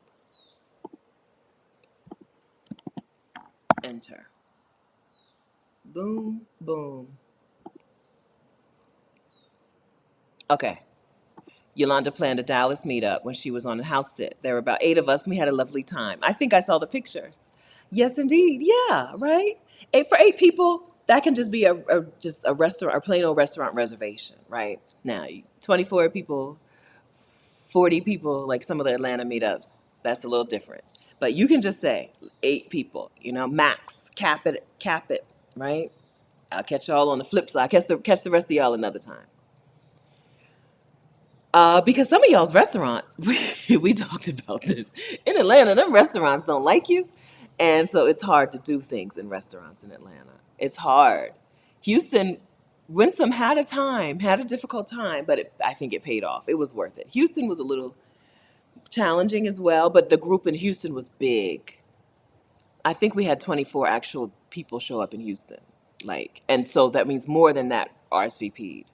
That was just a big task, a big job. Pisces, I was glad to be able to attend the entire time today. Oh, good. With quitting the job, my weekends are no longer on the clock and the rush to get everything done before Monday. Oh, good. Yes. It's nice to have relaxing downtime. My mornings now, very slow. My mornings are very slow. First of all, Monday and Tuesday, I don't do work anyway. I'm supposed to do writing work. I'm supposed to do book work now. Supposed to. Okay. Monday and Tuesday are supposed to be my book work days. That's why I like to end my day Sunday very early, or end my day Sunday after coaching. We usually are done by 5. 5 o'clock Sunday through the end of the day Tuesday. Chill. And then even on the work days, Wednesday, Thursday, Friday, and Sunday, I get off to a really slow start. In Costa Rica, the sun, I don't know when the sun comes up. It's early. No matter how early I get up, the sun is already up, right? Today I was awake about 5:20. Sun was up. I don't know. I don't know. I don't know. Costa Rica is always daytime So wake up in the morning. I get to have a slow start to the day. When I was house sitting the dogs, go out and walk the dogs in the early, before their enemies, before the nemesis was up, right? Walk the dogs. Here, just look out the window with Tico. Get off to a slow start. Have a slow cup of coffee. Like actually taste the coffee, not just pour it down. Taste what I put in it. Taste the Bailey's Irish cream. Taste the vanilla extract. Taste that heavy cream. Taste the coffee, not just pour it down my throat, but drink the coffee slowly. Enjoy the morning. Pull out one of my notebooks. Watch something. Watch somebody who I think can teach me something and watch it and take notes on it. Go slow in the morning. I love that. I love that. I'm now no longer on an urgent schedule because of work and because work is eating up all my time. Right? Enjoy the things that I have. Enjoy them. Not just have things, but enjoy the things. Enjoy the day. Enjoy the time. Enjoy the coffee. Enjoy the comfortable robe. Oh my gosh. Do y'all know? So one of the reasons I have to have so much luggage is I have a full, okay, if you're a person who is going to be, if you have a concern about the use of animal products, you're going to be upset about this, okay? But I got a full cashmere robe with me.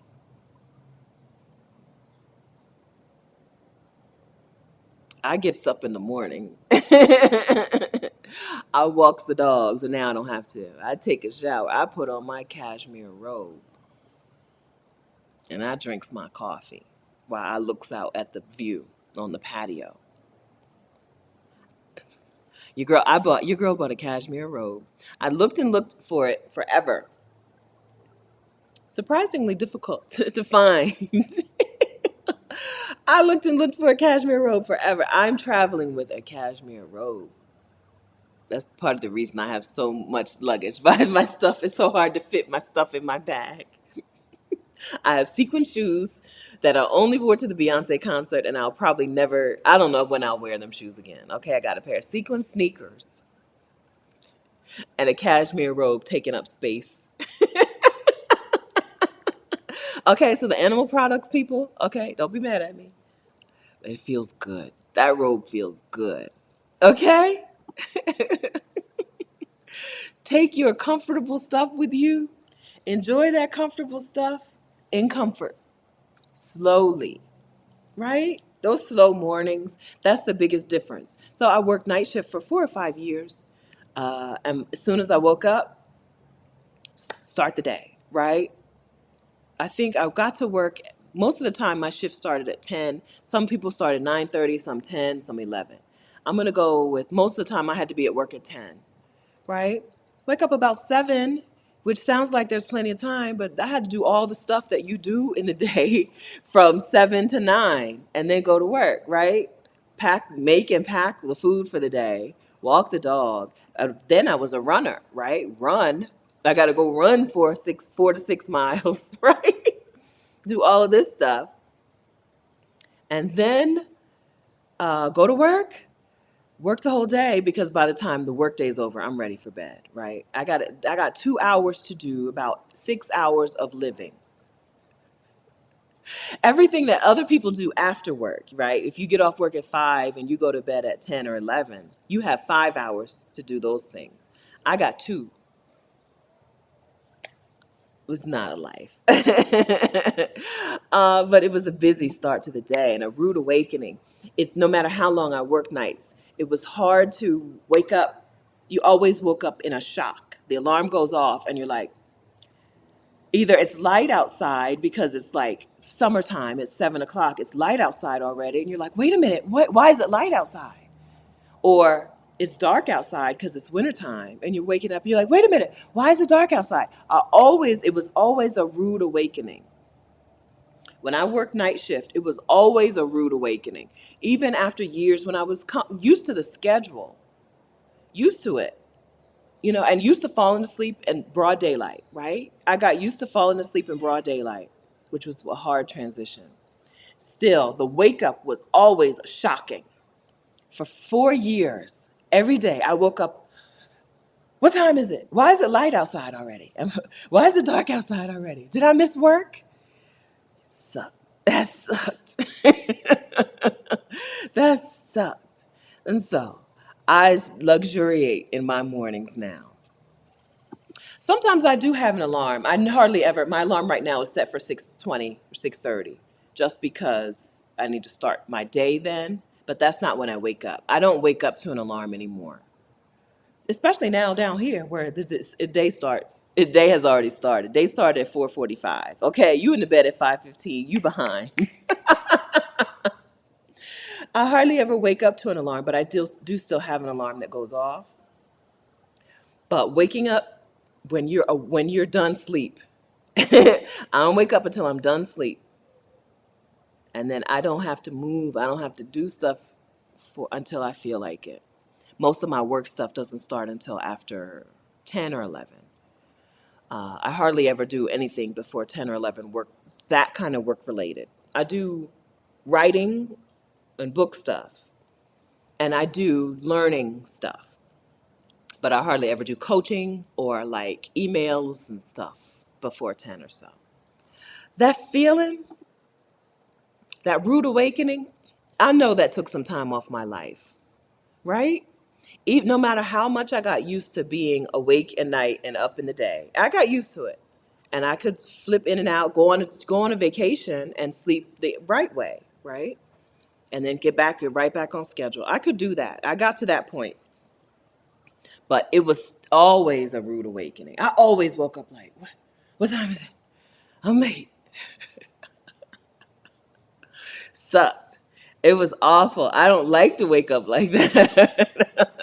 I don't want to wake up feeling that. I want to wake up when I'm done sleeping. The alarm-free life is nice. It's really nice. Like I said, I do still have an alarm that goes off. It goes off at 6:30. Kat has experienced that alarm because when I left to go to Panama, I left some stuff in Kat's house, and she put it in the closet, and the alarm went off because I messed up. I do still use an alarm, but it's not to wake me up. It's just to tell me it's time to do something. Really, the alarm, I don't really know. I can lose track of time very easily. So yes, I naturally can wake up at 5:15, but next thing I know, it's 8:30. So I do. At some point, I'll probably stop using the alarm. But right now, I can't judge how much time has passed. Let me start daydreaming. I don't know how much time has passed, which is why I always start these videos late, right? Start the live stream late because I walk into the bathroom with 15 minutes, and all I need to do is draw on eyebrows, concealer on my eyelids, brush some shadow on. I hardly ever do real eyeshadow, like detailed eyeshadow. Just like splash some eyeshadow on my face, a quick eyeliner and mascara. And next thing I know, I'm like, I got 15 minutes. I need about 8 minutes to do that. Next thing I know, it's been 18 minutes. I don't know where time goes. I don't know where time goes. And so I do still have an alarm. I actually have multiple alarms. I have my bedtime alarm, which is on my phone, and I have my um, time to wind down alarm, and then I have my time to get started doing stuff in the day alarm. Yeah, Viral. I'm still getting used to living without an overnight work schedule. Yeah, just like it took a long time to get used to it, takes a long time to get unused to it. Who is the Costa Rica cat? Oh, Kat, yeah, I have a friend now. I have a friend in the real life. Her name is Kat, and she lives in the next neighborhood over. Actually, both house sits have been really close to her. One house sit, like I was really just like across the highway from her. This house sit, I'm kind of like diagonal from her. Yeah, she's in Costa Rica with her daughter, her adult daughter, and her mom comes back and forth. I have friends now. Sarah's here in town too, and Sarah and I need to get together. Barbara's here, I think Barbara may still be in town. So there's some women here. There's some black women around. Okay, I don't leave the house, so I haven't met them. I've met Kat because she forced me to leave the house. Okay. I still haven't met Sarah and Barbara, but they're in town and we have messaged each other. So there are black women here. I'm making friends. Look at me, making friends. Yeah. Yeah, they're out here. They're out here. Okay, it's been 2 minutes and 45 seconds. I mean, 2 hours and 45 minutes. I got to go. Okay, because my little puff is giving me a headache. I got to take this down and eat some food. Okay, thank you for having this meetup. Thank you for being here and hanging out. Next Saturday, it may be more formal because now I know that Tico will chill eventually. Okay, next Saturday we'll do something actual. Maybe we'll talk about, I don't know. I don't know what. Next Saturday, 10 a.m. Eastern Time. Thank you for being here. Oh, you know what I didn't do? Super chats. I'm sorry. I saw a super chat pop up. Maybe not. Super. Super. Maybe I didn't see one. Oh, yeah. Oh, a couple. I'm sorry. Okay. Listen, y'all already know. Medium Mama Chick. Thank you very much for that super chat. I appreciate that. I hope you're still here. Thank you. My voice is leaving me. Sandra. No, this is Sandra. This is Sandra. Stephanie, can you give details on the internet extender you use when you're on the road? Um, I use Skyroam. Okay, so it's not an internet extender. I use Skyroam in place of Wi-Fi when the Wi-Fi is down. Skyroam is like your phone. Skyroam uses the phone data, right? Like if your Wi-Fi went down in your house right now, you would switch over to data and you would use the satellite and your phone. Skyroam does that same thing. It's not much different. It's no more helpful or powerful than using my phone as a hotspot. I wouldn't buy it today. Okay. But it's a thing that I can have prepared, like during the summit, when if the internet went down, it would be like awful. If the Wi-Fi went down for some reason, if the power went out, Skyroam will still work as long as it's charged. So I have the Skyroam Solus, a little orange thing, as a hotspot, but it's no more helpful than just using your phone as a hotspot. It's no faster and no better. So it's not the Wi-Fi extender. I don't have any Wi-Fi. And then I have a thing that I plug in. Sometimes in houses, there's like a corner where the Wi-Fi doesn't reach. You know how like when you see the drawings of like they're trying to explain to you where the Wi-Fi reaches, and it really just goes out in waves. And sometimes the internet thing is like here, but you're like around the corner in the cut, and the internet doesn't get back there. So then in the hallway, you need to plug in the TP Link. I have a TP Link thing that I bought from Office Max. For those situations when the place where I want to work in the house is not the place where the internet reaches. So I have a TP Link. Now that's a Wi-Fi extender, but it's just a TP Link thing that I got from Office Depot, Office Max, whichever one they have here in Costa Rica. I bought it down here because that house that I was in had a corner. The house that I was in, the dining room was the most comfortable place and the brightest place, but it didn't get good internet. So that's what I use, but mostly the house Wi-Fi, right? The house Wi-Fi is what I need to get work done. If the house Wi-Fi goes down, then I have the Skyroam, but really the phone would be just as fine. Because if you don't have phone service, you don't have Skyroam either, right? If the phone's not working in town, if the satellite's down for some reason, Skyroam's going to be down too. So I don't feel like it's a necessary thing unless there's a reason why you wouldn't want to use your phone as a hotspot. Maybe your data plan is too expensive or something. Skyroam, I pay $10 a day for unlimited, and they don't seem to throttle me. Now, with my phone, I have Google Fi, and once I pass, I think it's 12 gigabytes in a month, which I have passed because internet was bad in whatever place I was in.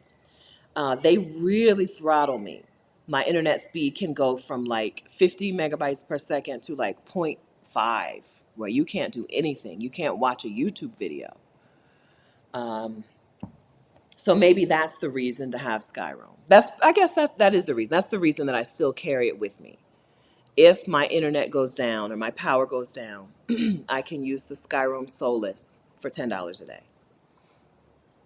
They may have plans that are cheaper or like, daily some. If you buy them in bulk, it may be cheaper. I usually buy 3 at a time.